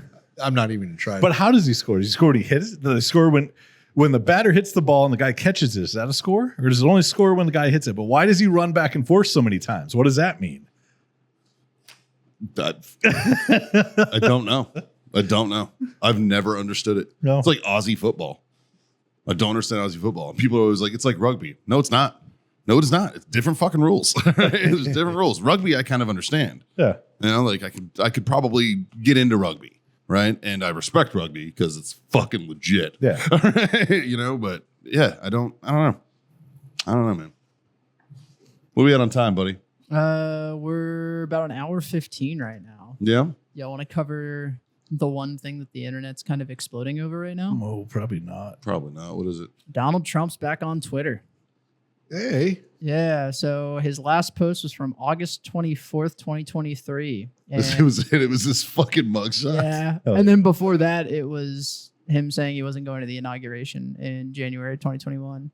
But tonight, he is hosting a talk or something with Elon Musk on X. about this. Really? Yeah. Okay, so It'll be is this 7 o'clock what you tonight. wanted to talk about, or did you want to talk about what the UK said about this? I have no idea what the UK Well, said. the UK can get fucked right now oh, with their bullshit. So the the UK's off of Twitter right now. No. yeah, because if they're not, they'll get fucking arrested. If So they post the- anything they don't like. the UK sent a letter to Elon, Yeah. their whatever chief law enforcement, whatever the fuck, pretty much telling him, in layman's terms, watch what you fucking say. I mean, it's a letter. They sent a warning letter to X owner Elon Musk on Monday, reminding him of the bloc's rules against promoting harmful content, quote unquote, ahead of the billionaire tech mogul's interview with former President Donald Trump. With great audience comes greater responsibility, wrote Theron Brenton of EU's commissioner for internal market on post on X, as there is a risk of amplification of potentially harmful content in connection with events with major audiences around the world. I sent this letter to Elon Musk. The letter was like, fucking fine print, full page, like 6-7 paragraphs. It was a lot. Pull up the Elon is now an American citizen, and we haven't had to give a fuck what they thought since 1776. yeah. Fuck them. Bring it on. Bring it the fuck on. Now, so does Elon block Twitter No, in the UK? Fuck no. no, but he blocked the UK government account. Personally, from him though, right? No, on X, they blocked the UK government account. They shut it down So they can't. because they were suppressing speech. Attaboy. Yeah. Yeah. So now, Attaboy. there it is. Oh, wow. Yeah, it's a fucking letter. That's a fucking big ass letter. Right. So the question is, I guarantee you, Elon was like, fuck you. so the UK is trying to tell a private company that's not technically based out of their country Yeah. what they can and can't do. Now, I guarantee you Twitter has an office in the UK. Probably, yeah. I guarantee you they have one in a satellite office in most countries. You know what I mean? I don't know. They could probably do that remotely. Maybe. I don't know. Yeah. But like,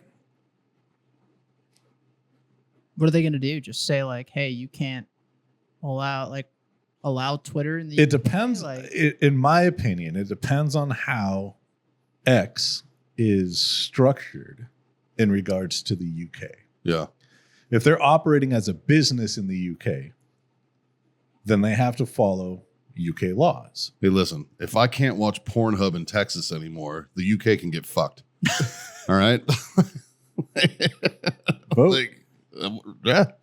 I mean, that's what it is. That's the thing. Is like, people are always like, it's not fucking left or right. It's what fits for you. Yeah. You know what I mean? Like, that's why I don't live in California, because their fucking politics don't fit for me. And the prices don't either. But You know? let's go back to the UK shit, right? They were talking about extraditing people Yeah. who are UK citizens. Essentially, this is a letter to Elon being like, watch what you say or else Yeah. we're going to expedite you. So Dan Holloway Yeah. had the perfect solution for this. Yeah. He's like, everybody get the what do you call it that moves your IP address to wherever. He said set VPN. A VPN. You get a VPN, set it for UK, and then start talking mad shit and overwhelm their system Yeah. of who to police. That's a good idea. You know, because fuck them. Yeah. So Fucking A. That's I didn't know that was a thing going on with the UK. Oh, dude, dude, they've been going up to people's houses and physically arresting people for saying shit that they didn't like on fucking Twitter or on Facebook and shit. Yeah. Crazy. It's insane, dude. It's There's- Gestapo fucking rules, bro. there's a video, if you can find the UK chief of police or whatever, but he's talking about this, and it's insanity. Yeah. I saw one where a female cop was there to arrest a guy. And the guy's like, so you're arresting me? And she's like, yep. And he's like, why? Oh, because of what? Because of a comment. Because on a you post. violated this law. And he's like, how? And they were like, you did this and that. And it was literally, yeah. That's Do crazy. you know why this is happening? Yeah. Why? I'm not going to say it. Why not? I'll say it. Do you want to say I'll it? say it. Because they took away their guns.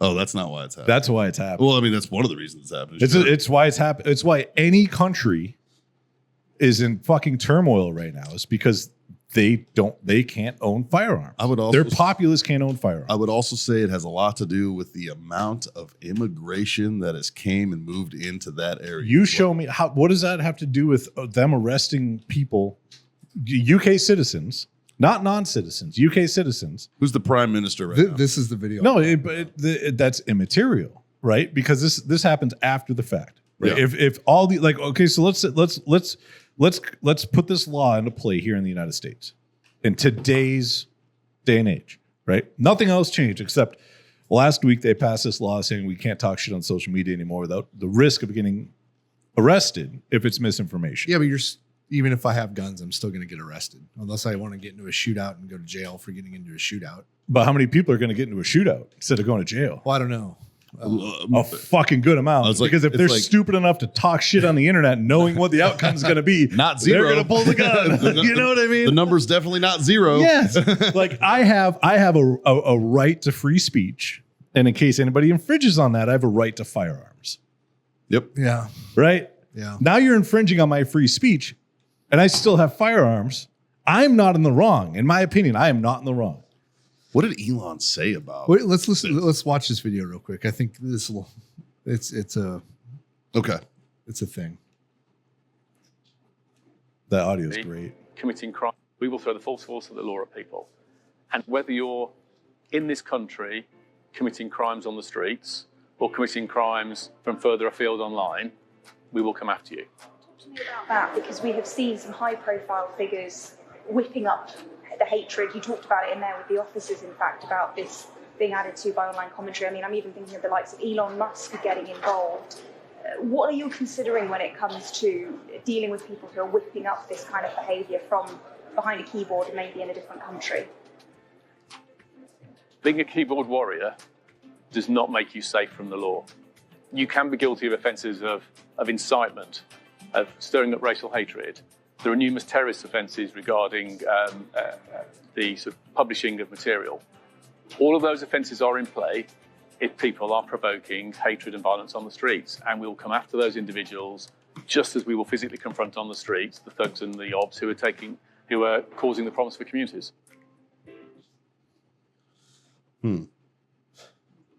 I mean, if you're inciting violence, I understand that, but I don't think that that's where it stops with this UK law. Right. It's disagreeing with somebody is what they consider incitement. Bro, there's riots in the streets over there right now. Like shit's on. Like the shit is on. And rightfully fucking so, dude. People are pissed off. They should be. They're getting fucked right now. Like that's not okay. Now, again, this comes into we live in the American freedom bubble. Yeah. You know, like we're accustomed to this, so we think that this is how the rest of the world is. It's not. It's not. Not everybody has the First Amendment or the Second Amendment protects the First Amendment, you know? And apparently, Kamala Harris doesn't know what the Third Amendment is because she was letting her fucking Secret Service people fucking tape up fucking cameras and use bathrooms of people's businesses and shit. Did you hear about this? I did. Yeah. That's fucking a direct violation of the Third Broke Amendment. into a private business. It was a salon. Yep. Yeah. After they told them they had to close. Yeah. Then they broke into it, covered up their cameras, used their restroom and whatever, and then left. For like 2 hours. Yeah. That's a violation of the Third Amendment. Wow. That's quartering fucking government troops. Yeah. You know, like, I mean, there's shit everywhere. Yep. Oh, they apologize. No, fuck you. All right. You violated the Third Amendment. You're going to fucking jail. All right. Like, that's what it should be. Why broke into the building by picking the lock and allowed various people to use the bathroom? Put duct tape over the security cameras. And I saw the video of that. That's real. Yeah, it's right here. Now, I'm sorry, but if the Secret Service was outside of my building and asked to use my restroom, I would probably say yes. Yeah. After they told you have to close for the day, when you know it's Look at her gonna be looking busy as around all fuck. shady. Like that's the hardest part for me is like you need to close your business today, even though there's going to be the most people around your business ever, but you have to close. And then, by the way, we're going to break in. We're not going to tell you. Here, let me move your We're chair. going to cover here. your shit. We're going to use your stuff, and then we're going to just say sorry. No, you're going to get sued. Wow. Yep. Yeah. Straight up duct tape the fucking camera. Yep. Like this would be fucking okay. Strange times, man. That is awfully strange. Strange times. Yep. Rules for thee, but not for me. Yep. And then the next, and then Like imagine if somebody did that to a government camera and then broke into a government building. I just had to pee. Yeah, that'd fly. You know what I mean? that's what the Jan 6 guys should have did. They should have been like, we just had to pee, Yeah. Yeah. right? We just Like if I was still in trial right now for that would be my next defense. I'd call my lawyer immediately, be like, look. The lawyer's gonna be like, you're fucking stupid. Be like, don't care. don't care. Like, Don't care. Yeah. So she put that tape on at about 8:15 in the morning, and then it cuts back to like normal, Like 5 o'clock at 5 night. o'clock in the evening. Huh. That's insane. Yep. Yeah, I'd be hot too. It's fucked up, man. Strange fucking times, dude. The applause, it just Like, how hard is it to get a fucking row of porta potties for fuck's sake? you can't tell me that there's not a fucking 2-tier justice system. Oh, that's crazy. You know, like fucking crazy. How Then you about, got how about this debate about each other's Donald Trump versus Kamala's crowds, right? Hmm. So I'm they listening. keep busting AI photos. Yeah, I'm like I'm listening to the news on this, right? And then people like, oh, Donald Trump's crowd wasn't that big, and then and then you dig into it, and they're showing a corner that's sectioned off. Or they showed 4 hours before the rally happened. Yeah. Yeah. And then Kamala Harris's crowd was so big, and then they show that airplane where there's no reflection of the crowd. Yeah. Yeah. Yeah. Like, Or if you zoom in on the crowd, it's AI generated You people. can tell in it. Yeah. they all got like extra arms and shit. Well, no, my favorite Fucked part. up facial My expressions. favorite part is they're hosting these events in arenas, right? yeah. Yeah. So I don't know if the general public understands how seating is set up in arenas, but there's rows, right? So when you get your ticket, it says row J, seat 12, Yeah. section 112. And you're like, oh, sweet. So you find your section 112. Cool. And then it says row J. Okay, cool. So I got to walk down the stairs. Oh, here's J. Row seat 12. Okay, I got to go over to number 12. Yep. So every row is in a line, and almost every seat is either directly Yeah. in front of the next one, or they're slightly offset, right? But they don't have like 3 seats in a row, and then no seat, and then 3 seats. So when they look at all these pictures, right, you should see literally almost a line of heads going up the direction of how that offset of the rows are. Yep. And the camera angle. And then you see like one dude, and then you see 3 heads behind the dude. Like in a standing crowd, Right. that makes sense. But when you're sitting in assigned seats in an arena, it's not really how it works. You know what else I think is weird is that Kamala Harris won't talk to reporters. Yeah, I seen this earlier. Yeah. Like, Look at the dude in the white with his hands. That's my favorite. Yeah. You know, like it's like, dude, clearly, look at the face on the weird one towards the back. It's all like smooshy and fucking weird. Yeah. Like, yeah. But they're seating in like, so look at the seats, right? They're offset by 1 seat. Yeah. Okay. So in theory, there should be like a line going up to the left of Yeah. people. The chick in the blue, like her seat doesn't even make sense. Like she's Yeah. she's sitting on the armrest or whatever. You know? Yeah. It's so much bullshit, dude. And people are just fucking,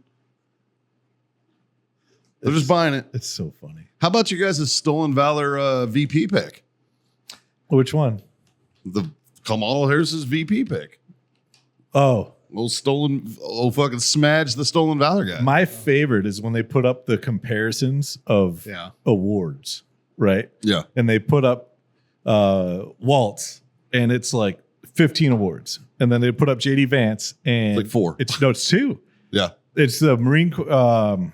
He's got a Navy Marine Corps. He's got a NAM. He's got a Marine Corps NAM, Achievement Medal. and he's got a Good conduct medal. No. It's a Marine Corps. There we go, right here. The Good Conduct Medal. Yeah. He's got a good conduct medal. Right. But the funny part is JD Vance also got global war and terrorism. And he should have national defense. Yeah. He got national defense. Yeah. He got overseas service. Yeah. Right. I don't know. Did he? That I don't know. Well, no, I don't know he if got I don't know if deployed. He I got don't know if deployed to Afghanistan. Oh, he did? Yeah. Oh, okay. Yep. He actually had a legit deployment to a combat theater, Yeah. where Waltz had I think it was a 6-month deployment to Italy. To Italy. But he loves to say in defense. Oh, or in look at support this. of- Look at this. Job description: Command Sergeant Major, and then correspondent. Well, no, one's a rank, not a job description. Yeah. And the other's not even a. There's Yeah. no rank, and there's not really a Yeah, job. description. Waltz was a field. He was Paul Yeah. Stringo Boom. He was No, he was field artillery. Yeah, no, I get that. Like that's what it should say. Yeah, You know, and it's like, here's my thing too. Oh, what were you doing in Italy with field artillery supporting Afghanistan? That's a long shot. That's a hell of a long shot. well, dog. but, I mean, that happens. You know what I mean? It does, especially at command level like that. I totally get it. Yeah. But So I don't know. dude. what I heard is Rich put out a great video. The about unit that got deployed over there that he was part of took over guarding the bases Yeah. from the units that actually got deployed. Yeah. it. Yeah. But Rich put out a good video about it. Rich High did. Angry Cops. Now, guarding the bases in Italy means you sit at a gate But now I can also. and one person on your detail is a 5-round mag. I'm also going to play devil's advocate here, right? Like, okay, he was in the command sergeant major billet, right? He got that assignment. He's in the middle of going to school through this, and then he becomes a congressman. I can understand dipping out. Well, so I don't care. The he dipping quit, out. He quit before he became a cop. The dipping out. Yeah, because He quit so he could run to be a congressman. Yeah. The Here's the thing is that he didn't finish his contract. Now, okay, so there's And he got demoted. It There's- should say master sergeant on there. I can fight on both sides of that dipping out part, right? Because half of me is I don't give a fuck. Yeah. Like that's not the part that irks me when he talks about his service. What irks me is he talks about being in Afghanistan. No, there's that. There's a couple things, right? Now the dipping out part, it is what it is. Yeah. But if he was in the position that he says he was in, right?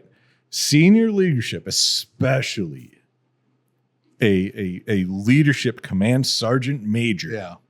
is well fucking aware of a deployment.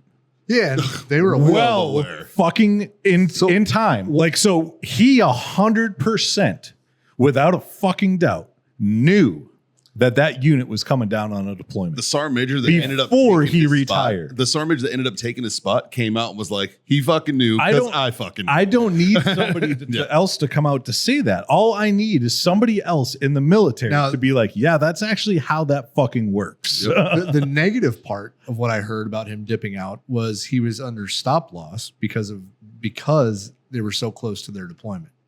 Oh, yeah. I mean, So- but ultimately, I mean, that is what it is. And a stop loss, Right. I know for a fact you can't get out of that shit. So dipping out, that's hard. That's harder to prove, I'm going on terminal. right? Just kidding. Because like we all know, that rumor mill Yeah. that's true at that level there's no documentation of it, Yeah. right? You got Warnos and stuff like that come down. Sure. Right. But previous to all that, you know what the fuck's happening. Yeah. You know what I mean? You know what it is. You know where it is. You know Especially when now. it's coming. Because usually it's in rotation. Yeah. Like, and you know the rotation. In the guard, 2 years in advance. Yeah, you're Yeah. fucking. It's not a secret. It's not like they're like, oh, we get this last minute thing. Quick, get the best guys. Oh, it's these ones. Well, You know so- what I mean? so They're like, I was no. never National Guard. You were never National Guard. You were. Yeah. So you understand this. Justin, you could probably speak on this really well, because you were National Guard. Like, if you're going to deploy, you said 2 years. It depends on your advance, rank. you though. would know? That's what I'm trying to say. Yeah, but There's definitely people in the know. But even Yeah. when you have a deployment rotation coming up, and it's not like war happened, right?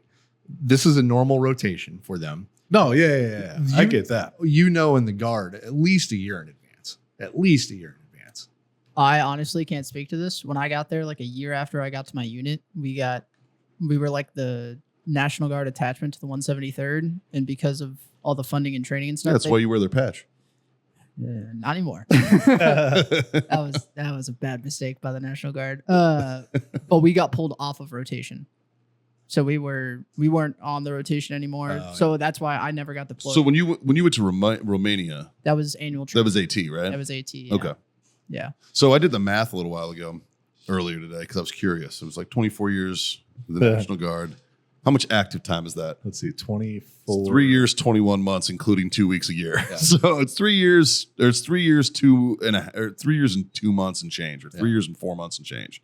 Meaning that corporal did 4 years active duty in the Marine Corps. He did more fucking active time than that sergeant major did, regardless. All Yeah. right? So don't run your fucking mouth. Your fucking promotion scales on a different level. Your fucking ward scales are on different fucking services.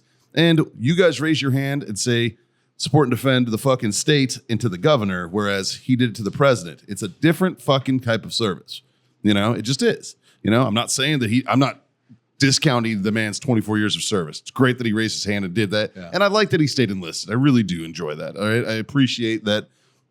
And his reasoning behind it is that's where the work gets done. That's what he said. And I was like, that's a good quote. You should stick with that. Yeah. That's a great quote. Run on that. You know what I mean? That you're a hardworking guy. That's why you stayed enlisted. Yeah. Stop lying. That's the problem. It's just you're lying. Mike, have you ever said, we've recorded a lot of stuff on this Yeah. podcast, and we've done it the furthest from being sober. True. have you told any stories that weren't 100% true? That might have been someplace that you actually really weren't, or you might have done something you didn't actually really do. Maybe, I don't know. But like on a serious note, you know what I mean? Like not on purpose. You know, you were in Fallujah. Like, was I doing a bit? Were you really there? Yeah, I am. Yeah? Yeah. You were really in Fallujah. Okay. Yeah, I did that. I mean, Scott, like, I mean, it's a little different because we have witnesses. You two can kind of back each other up on those. Yeah. Most of my stories were definitely of not my glory. But right? like, it was like me airballing a 203 and me. That time I threw the grenade and it bounced back and I had to hide. You know, but you never were like, yeah. So this one time we were taking this building in Syria. Right. You know? Yeah. Like, exactly. Right? Like, but would you, if somebody came out and said, hey man, there's this thing going around saying that you said you did this, even though you didn't. Would I double down or would I? the first thing I would do would be, or would you set the record straight, or would you avoid it and just ignore it and act like nothing's happened? No, I would want to set the record straight. You know, yeah. like there's a recording of me saying something that's out there. Well, fucking integrity is a big deal. I don't know what you're talking about. Yeah. Right? Like, I don't know what you're talking that's what this guy's doing. It's like when I would. That's the part that gets me. Like when I would say, you know, if I, you know, I don't think that anybody should be able to own the weapon of war that I, you know, the rifle I carried and the one that's sitting in your office. Yeah, that's a bolt action. Yeah, it's a, you know, yeah, yeah. You know what? I agree. I don't think anybody should own military grade firearms. They're so much better out there. there. They're fucking trash. They are trash. They're so bad. They are. Much they're better so out bad. there.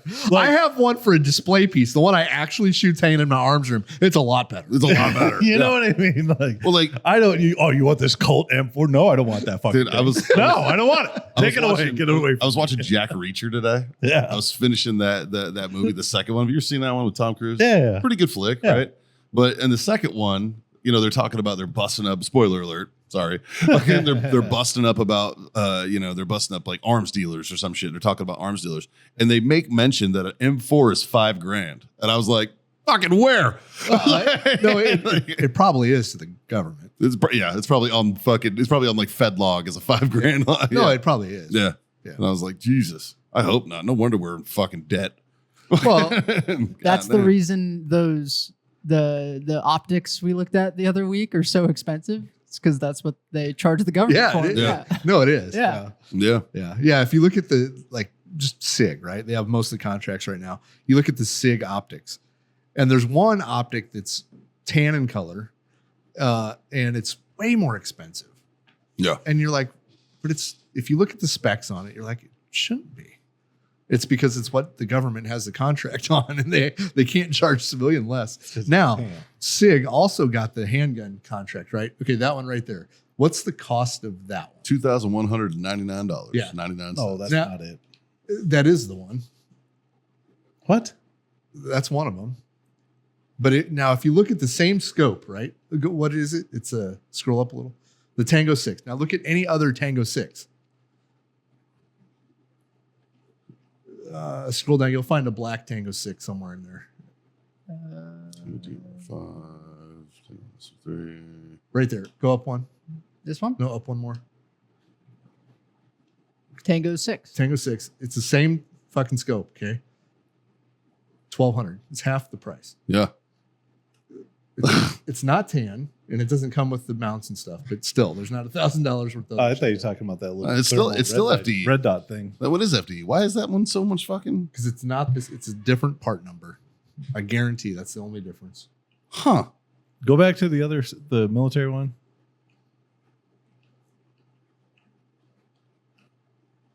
I mean, it comes with a bunch of shit. It comes with the mount and flip up sights and a case and shit that's not an extra $1,000. Definitely not. It's exactly the same on the spec. 1 to 6 by 24, second focal plane. That's even a second focal plane. Yeah. That's They're both second. They were both, yeah. But there's no second focal plane scope that costs that much. It's And they're Magpul M-Bus Pro sights. No, they're good, but you get a pair of them for $250. yeah. So yeah, but then like Sig got the contract for the pistols, right? And I want to say that was super cheap.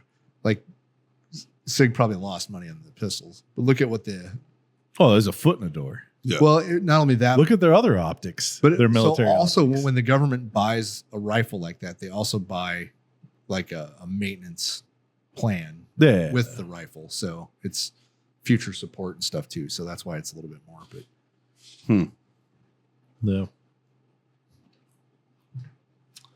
Weird shit, man. yeah, There's weird shit happening.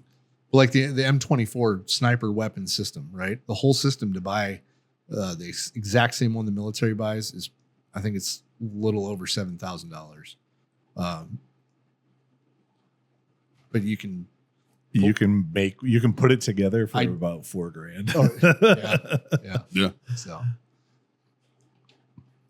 Yeah, the scope's the most expensive part of that gun, yeah, and it's because they make very few of them. Yeah. It's a 700 base, right? Like, yeah. so it's a Remington 700 It's a Remington 700 long act. with a on a McMillan stock usually. No. On HS Precision. HS Precision. Okay. The Marines is a McMillan. Yeah, that's right. That's right. Yeah, we use. But it uses a fucked up optic. Well, definitely now. Yeah. And It was at the when I was in, it was a fixed 10 power Leopold Mark IV that had mil-dot reticle Yeah. with MOA Yep. dials. So you had to do the fucking conversion. Ew. Yeah. Ew. What do they do now? Now it's Like a mil like it should be. Yeah. They use MRAD too, right? that's metal. Yeah, but like the reticle, it's That's- like all. yeah. Yeah. Yeah. They I don't know for exactly what they use now, but it's the way it should be. The No. reticles are the EBR2Cs is what I've seen on a lot of them. Yeah. Which is that Christmas tree looking. Yeah. Yeah. Yeah. Or the H59s. Yeah. H59. Yeah. That's the one that I got. I love it, except for with the thermal. Is that the one that's on your Grey Ghost? Yeah. No, okay. Yeah. It's busy. Yeah. There is a lot. But when you learn how to use it, Yeah. fuck, it's so nice. Yeah. Yep. Yeah. There it is. That's the EBR2C. Now look up the H59. The H59 came out like when I was in the middle of the sniper instructor Yep. stuff. Yeah, Oh, that's that the one one. that I have. yeah. Yep. So it's nice when you make a quick call. You know what my favorite one is? Is just a good old BDC. Just a fucking regular bullet drop compensator fucking reticle. It's Well- just, like it's easy. That was nice until I wanted to try to hit something. but it's only good for Hit the. plenty of shit with just a BDC. But Like, it works for the military because they use the same the same gun with round, the same ammo. same bullet. true. You know, if True. you, True. True. you know you go and we buy a different brand of bullet or round, Yeah. right? Then your bullet weight's different. Your Yeah. Speed's your- different. your- everything. yeah, everything's different, and then that BDC's off. Yeah. So, Yeah. You know, It'll get you like the Yeah. best thing about those BDCs. It'll get you close. yeah, You know what I mean? But there's no getting close when it comes to like the long range shooting or actually using what one of those scopes are for. yeah. Right? You hit or you miss. There's no getting close. Well, I mean, You know what I mean? that's what I schwacked that fucking coyote at 300 that was running away from me with. I had a fucking. Could you do it AR-15. every single time? Oh, I probably couldn't do it again. Period. That's what I mean. With that reticle, I looked awesome you that day, though. understand, and when you know where everything is, Yeah. you do it every fucking time. Yeah. Doesn't matter. Yeah. You know, that's the But big like difference. like the scope that we had on the M24, right? Yeah, yeah. It's a half minute of angle click. yeah. Yeah. It's That's 700. huge. It's 700 yards. It's a 3.5 inch click. Yeah. Yeah. You know, so One click and you move this much on That's your that- point of impact. At 700 yards. Yeah. Yeah. But that's huge. That's what huge. happens if Yeah. you need what happens if you have to get in between that? Or what happens at 1,000 yards? Kentucky windage. Yeah. It's, well, you have to hold. You have to. Yeah. Yeah. Even The your whole- even your windage. yeah. Like we had M24s where you couldn't hit the very center because it was in between clicks at 100. Yeah. Right. So you'd either be an inch over here, an inch over here, or you'd have to hold off that far. and that's your zero. And that's your zero. But now, did it really matter? Because nobody's going to give a fuck if they get hit here or here. True. So on a person-sized target, it didn't really fucking matter. No. Right. You know, and sometimes those half-minute clicks were nice because you could just, it was quicker. There was less clicks. Right. Yeah. You know. Well, that's why I appreciated. I always appreciated like in the Marine Corps rifle range when we went away from able targets and went to dog targets where it was just like a guy in the prone. I was like, okay, that was nice. And then, but I always appreciated like the actual silhouette. And It's get like a spotter put Yeah, on it. I was like, it's just a better fucking system because it's like if I'm going to be shooting something real world, it's going to be something that shape. See, an Army marksmanship was so inferior to Marine Corps basic marksmanship. Yeah, Because we would shoot the pop-ups, right? but your ranges are better. Our ranges are, probably. Yeah, we have more Yeah. money. Yeah, Is But it? Is that? but we would shoot They look the target and it would either be a hit or miss. It would go down, hit. Okay, great. Now I'm shooting at 300. And if it's a little bit, like say I was off a little bit at 50. Now I'm a little bit more off at 100, a little bit more off at 200. I'm still getting hits. Yeah. Right. But at 300, say I'm a little bit off. Right. And then it's a little bit windy. Yeah. I have no idea. It wasn't ever taught that if it's the wind's blowing this direction, if you favor the edge of the target and let the wind blow the bullet in, the Army didn't teach me any of that. Like I already knew that, yeah. but the Army didn't teach that until I got into sniper school. The Marine Corps teaches away from that. They want you to use your equipment.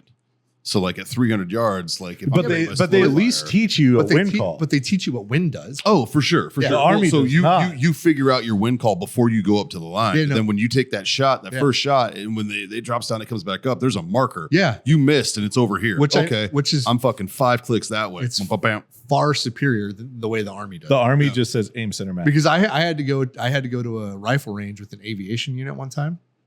Oh my God. Like I missed. And what are you doing to fix this? Nothing. I'm shooting again. I'm going to aim center. I'm going to aim the same. I'm gonna do place. the same thing. I keep missing and I don't know why. I'm going to be the It's definition of because insanity. It's because it's really windy. Aim on this side of the target, and then they'd get a hit and be like, "Oh my God, how?" Like it just blew my fucking. You see those mind. flags that are at every yard line, man? They're there for a reason. That's a tool. I don't think the Army had No, we fucking didn't have wind flags. flags. Oh, we did. I know you did. No, because you know why the Army didn't have wind flags? Because guys would try to shoot them. That's ridiculous. I guarantee it. Maybe. If there were wind flags out there, guys would try to fuck. The worst was when you go to the rifle range in Okinawa on Camp Hansen. There was like habu trails between each yard line. Yeah. So you'd have like the 200 yard lines full value this way, the 300 yard lines full value this way, and then the fucking 500 is dead. And you're like, what do I fucking do? Right, Right in the center. And see where you hit. It's like aim center mass, give it a shot, bro. That was the nice thing about you guys is you got the target pulled, you got a spotter put back up, and you're like, okay, that's where my round went. Yeah. Yeah. At 300, even if we hit it, we had no idea if we just grazed it Yeah. or if we hit it dead nuts. Yeah. No That- idea. And I feel like everybody in combat arms needs to be working the targets at least one time. Yeah. Because you understand a lot more about Well, you understand what a bullet sounds like going over your head. exactly. Snap. Yeah. Yeah. Well, you know what? And when it hits like the whole nine. Yeah. There was people When our, I was- our first couple firefights that like what was that? Yeah. That's them You shooting. fucking get down. That's what it was. When I was a range coach and doing PMI stuff, I used to tell the Marines when I teach them, I'd be like, the most important day of firing week is BZO day, you know, and all you do is you shoot fucking 3 rounds. Yeah. You know, you're at the 200 yard line, you shoot 3 rounds, and it's like, let's move it. You know, my 3 rounds are grouped really tight, Right. but they're down here. Yeah. Well, let's move them up here, boom, Yeah. up and over, you know, type of thing. And I was like, you might shoot 9 rounds the entire day, Yeah. but those 9 rounds are going to take care of you for the rest of the week. Yeah, what range do you shoot that at? What range do you zero at? We're supposed to do it at 200, but they can do it. They can simulate that at 25. Yeah, we did 25 all the time. Yeah, because it's with a smaller target Yeah. at 25. Yeah, But I remember basic training, like my rounds were, I think, damn near touching at 25, right? But there was kids that they're fucking were all over. oh yeah. this fucking Oh, you target. boom, boom, boom. Yeah. Like, what the fuck are you doing, man? Yeah. I think Like I you're not still doing have- fundamentals. No. Like I think I might still have some 0 targets.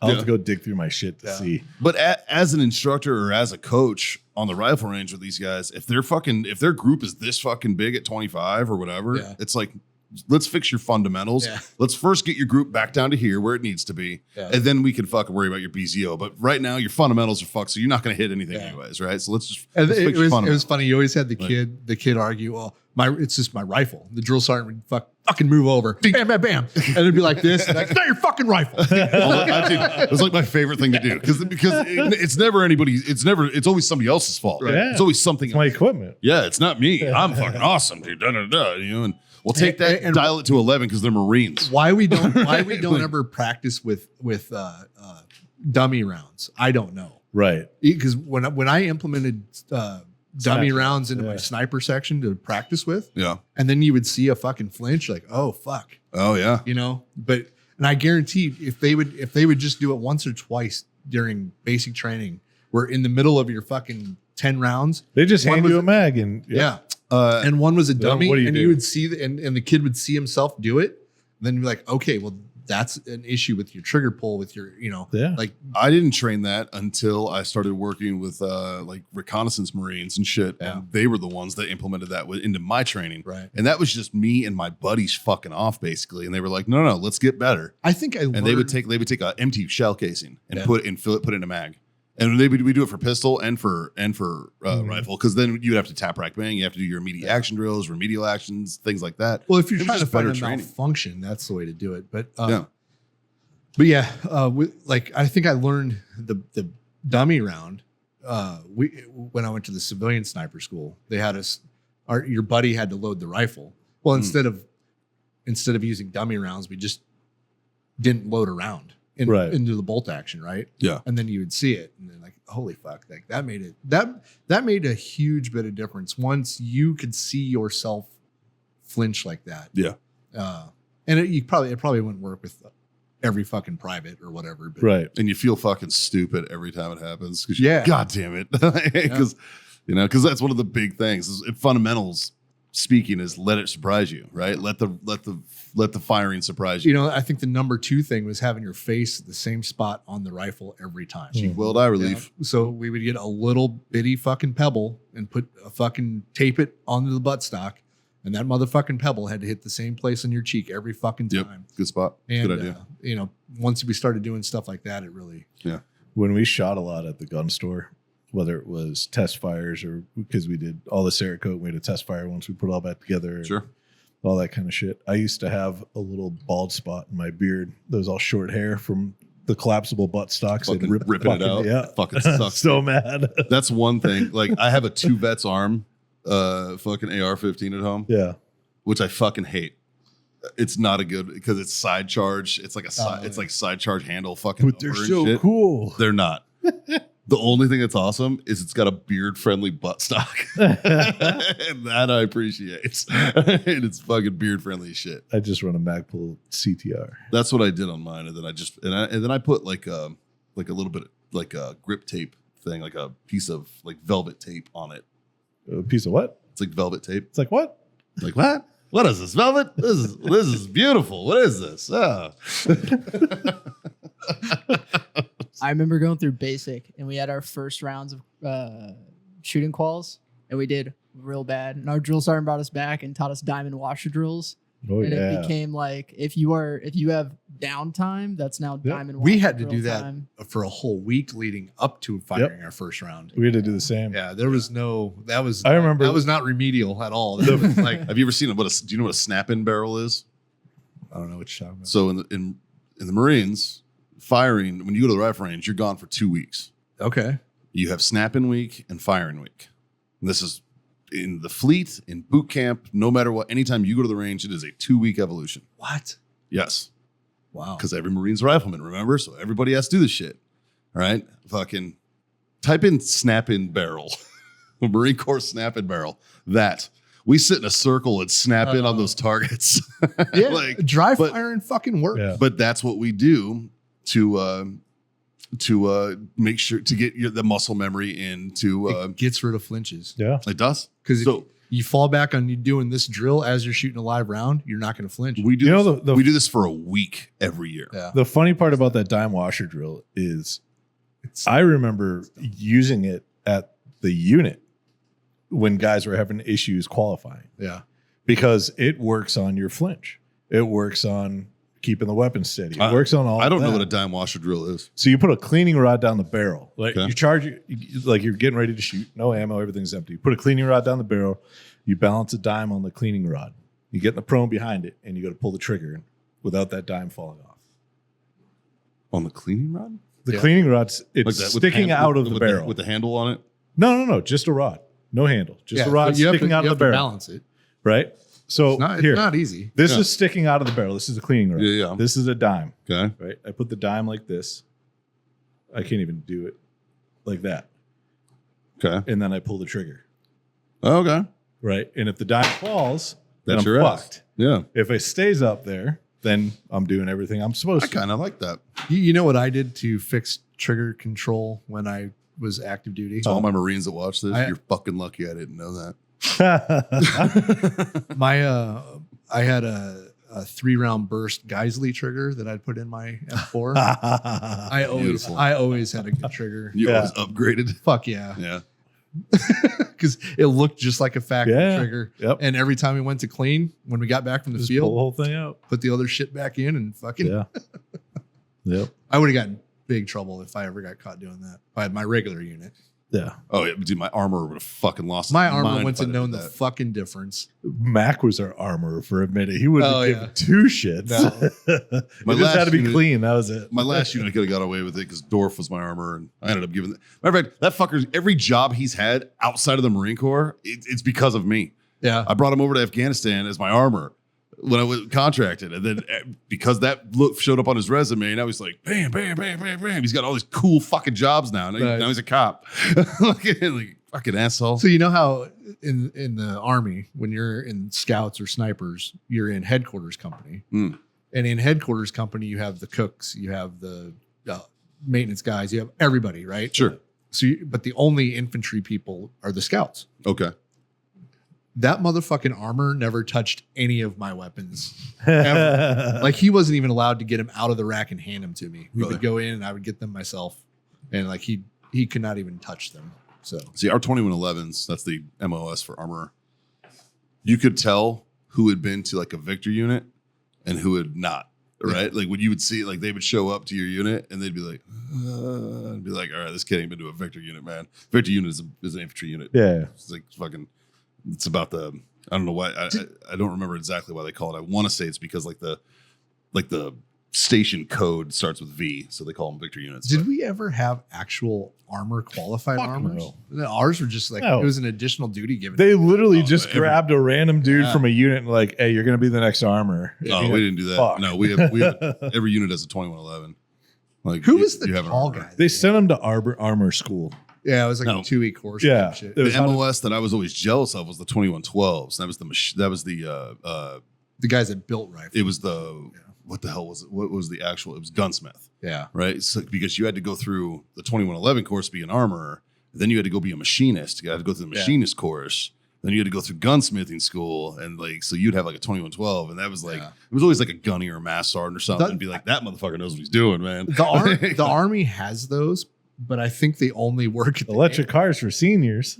I was like, huh? The Army has that, but I think they only Yeah. work at like the 2112. fucking, AMU. AMU. precision weapons repairer technician. Yeah, Yeah. and those guys are legit. Like they Fuck. know how to build rifles and shit. Yeah, that shit was awesome. Like I was always jealous of those guys. I was like, that's a career path that I wish I would have known about because that would have been cool to do. We had our armor had to replace barrels on a bunch of M4s one time. We went to the range and none of them were cycling, and he was like fucking freaking out. And so he comes to me and he's like, "Hey, can you help me out with this?" I'm like, "Yeah, what's going on?" He's like, "None of these are cycling." I'm like, "Well, they all have brand new barrels." Like, yeah, let me look, And I'm like, I pull the barrel and it's loose. Like, I can pull it forward, right? I'm like, okay, walk me through what the fuck you did to put these on. Well, I tightened it down and then I backed it off so I can get the gas tube through. I'm like, no, instead of backing it off, You go you tighter. go tighter until the gas tube will fit through. Like, he's like, oh, thank you. You saved my ass. I'm like, yeah, No shit. no shit. It didn't just save your ass. The good thing is, I mean, it's hard to get a gun to fuck up. It's either going to work or it's not. Yeah. You know what I mean? If it's done right, yeah. Like it's in battery or it's not in battery. right. Yeah. You know? Yeah. I told a At story. least with an AR. Yeah. Big Jared, my buddy Jared, hit me up the other day, and he was asking me about machine guns, and he's like, "You're a machine gunner," and I was like, "Yeah," and he was like, "What was your favorite one?" And I was like, "Fuck, 240, man. That was my baby, right?" And he was like, "Did you ever like?" He's like, "Is it true that you can melt barrels?" I'm like, "Oh, Yup. oh, that's 100% true." And I was like, "Let me tell you a story about one." Yeah. I told him a story about a buddy of mine who wasn't a machine gunner by trade, but he'd gotten thrown into the machine gun world. Yeah. And got pinned down in a house. And this motherfucker laid hate and discontent into the world with a 240. It was a 240. He was a saw gunner and he got a 240. Didn't realize that, it's different. And this motherfucker put fucking 2,000 rounds per minute through this fucking, melted his barrel in his firefight. Just fucking, it was see-through. It just melted the motherfucker. It was changed. And by the time we got in there because we knew he was in there and he was pinned down and he killed like all 3 of the insurgents that he was pinned down by, but he wasted like 2 fucking cans of ammo doing it and melted a barrel. You say wasted. Utilized. Dude, there was fucking this dude. He was doing the Chogi special, bro, because he must have been shooting this motherfucker like this because there was rounds in the ceiling, over here, over there, So- fucking everywhere. Shotgun blast. Speaking of that, But he was like, "Well, did you get in trouble?" And I'm like, "Abso-fucking-lutely not, dude." He fucking held that thing till it went click. That's probably a $600 to $1,000 barrel for the military. Yeah, We drop a JDAM on one motherfucker sometimes. right.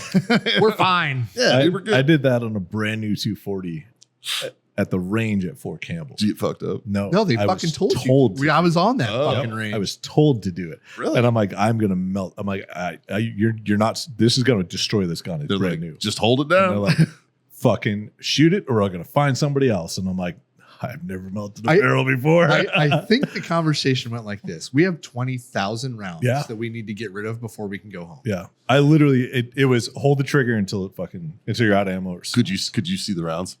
So what happened is they were cooking off literally. I had the trigger completely held in, and it went from a normal firing rate da da da da da da da da da da da, and then literally like I let go of the trigger. I'm like, I think this thing's, and I'm still in the prone, still a bit, and I'm still holding it, my fingers off the trigger, and I'm like, hey, I don't think this is like that. And I was like, okay, we're cooking them off now. Like we're Have you ever had a runaway gun?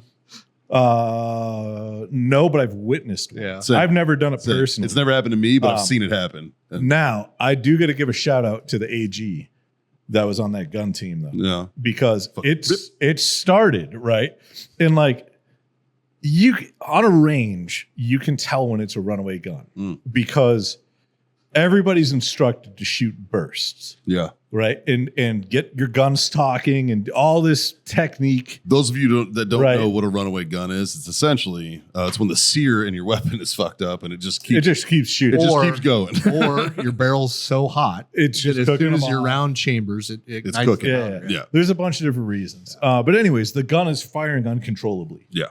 There's no way to stop it mechanically by like opening the feed tray or pushing the trigger forward or I ain't whatever. opening The that fucking only thing. way You to can stop it by opening the feed tray. You don't want to do it that way because it It's gonna explode in your face. it grenades in your face. So the way to stop a runaway gun is you break your belt. Yep. And then once it shoots whatever's still in the gun, then there's no more ammo for it to shoot. And so this gun started to run away. And I don't know, I wasn't close enough to hear the conversation between the gunner and the AG. But it was one voice yelling, the other voice with a quick, and then the gun stopped. And that was it. It was like fucking runaway gun. And he's like, got it, bam. And then it might have been another 10 rounds. Like it was fucking, I was just like, there you go. Hey, gunner knew what was up. Well, dude. because Yeah. you never I don't even know how many rounds I put through a machine gun or that I was an AG for or that I was a machine gun team leader for. And we've never had a runaway gun. They're few and far between. Right. So like you train for it, but it's just like runaway gun. And then you break your link and you're like, hey, save the world. I mean, it almost happened to me. No, I guess it kind of did, but I caught it after 4 rounds. Yeah. It was weird. Like we were leaving Fallujah. I was on a pintle mount with my butterfly trigger one. Yep. And I had it fucking mounted. And we were just cresting out of and there was like a test fire range as you were leaving, you're supposed to put a couple rounds through it. And I racked, and as soon as I racked it, it started. I didn't touch it. And I was like, wrong. It just ripped that motherfucker because I don't know. You don't have an 8-gunner when it's mounted, right? So I racked it. It was like, and I was like, fuck you. And I pulled it off. And then I was like, oh, this gun's down. And I'm like, I'm gonna get in trouble. Like I was thinking I ND'd. I was like, did I just ND? I didn't. It's like I didn't touch the fuck. No, I started second guessing myself and shit. I'm like, what did I do? What did I do wrong? Did I do anything wrong? And I'm going through my checklist in my head. I'm like, no, you're fucking locked on. You're fine. Yeah. What the fuck? So we get back to the rear after the mission. We're going on a recovery mission. This was the one we were leaving to go recover that LAV where the fucking anti-war reporter was holding her teeth when I got there. Yeah. I told you the story about. Yeah, it was that one. It was that time. And so I was like, oh, fuck. So luckily I was busy out there. So I recovered this vehicle. I get it out back into the rear. The first thing I do, I'm walking towards I have my machine gun off. It's cleared and everything. And I'm walking it to the armory. And I hear the master guns or the master sergeant at the time, who was a piece of shit. He's full of shit. He goes, yeah, we took like 4 rounds right when we left the round. Right when we left, they bounced right in front of our vehicle. And I was like, this motherfucker doesn't know. Combat action, man. I was like, he doesn't know that was me. And no, they fucking didn't. So I was like, all right, this guy's bullshit. That's how I knew he was full of shit. Garner, fuck you, bitch. Okay, anyway, so I went and did it, and luckily my sear was fucking worn. Yeah. So I told my boss, I was like, hey, Stash, I have a problem. This what happened. And I was like, and I'm worried that I ND'd. I don't think I did, but I want to make sure. I'm going to have the armorer check it. And he did. And he was like, yeah, your sear's fucked. So he replaced it, and then my gun was up, and it was fine. But so I guess I kind of had one, but I caught it so fast it wasn't like a thing, right? Like, and it was right when I just loaded it. Yeah. Like I loaded it, racked it, started sending rounds. So I was, what the fuck? That was probably the part that rounded the edge of the sear or did whatever it needed to do for it. Yeah, because it's 240 is an open bolt weapon, right? Like so, like it was. I don't know. Anyways, this came up because Jared was like, "I'm going to win the lotto, man, and I'm going to buy you a 240." And I was like, there's only 2. I was like, there's only 2 available. That's what I told him. I was like, there's only 2 in the country, bro, that you can buy. The last one I saw for sale was at $750,000. That's what I told him. I was like, you're going to need to win the lotto to buy those. It's cheaper to buy a minigun. It's cheaper to start a fucking gun store and get an SOT and get your own. It's not. Well, anyways, boys, this has gone on a long time. We've covered a lot of weird shit. I don't know. What do you think? I think we did a lot better of not getting fucking annihilated drunk. I think we should do some car bombs in between the break. I mean, I would do one. I would do one. It's just how it starts. I was about to say, there's no shot in hell it'd only be one. Yeah. No, I would it'd only be one. Yeah. It'll be one. Haley's in town this week, man. So here's the downfall, though, right? So Michelle was in the building. Like, Mal was here. Thank God.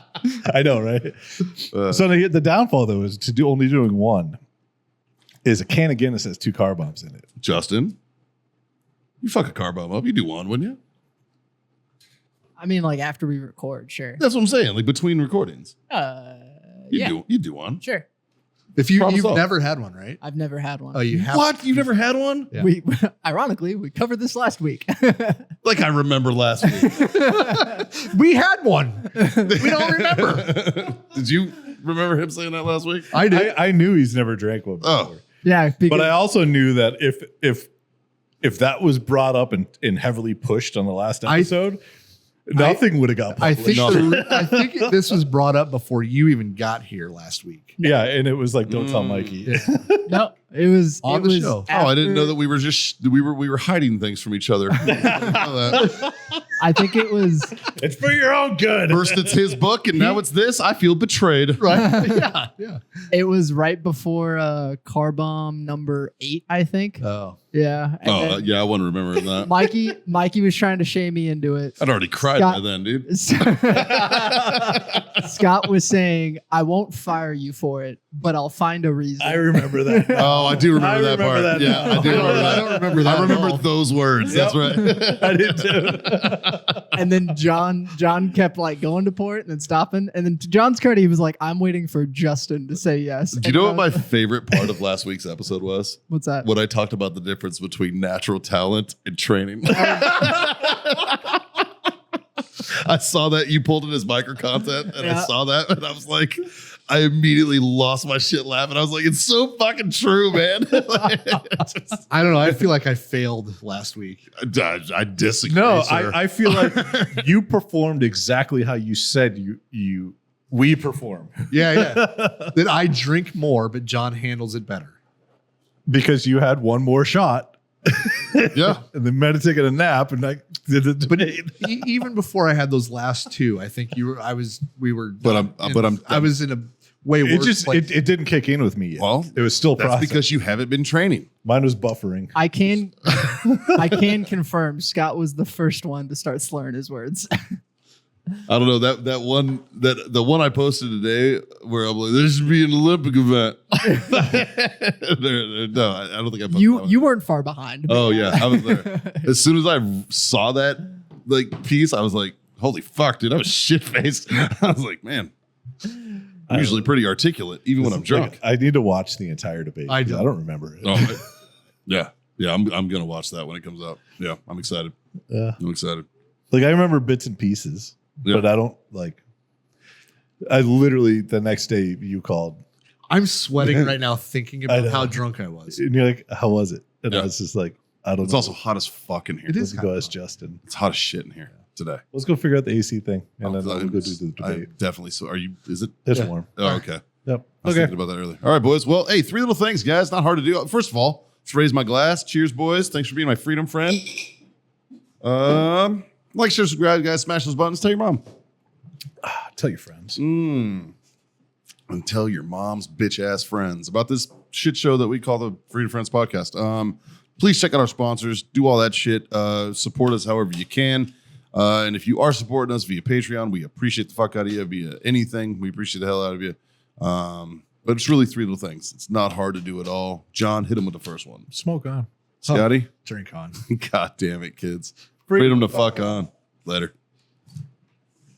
Let's go do a car bomb. I don't know if that's a good idea.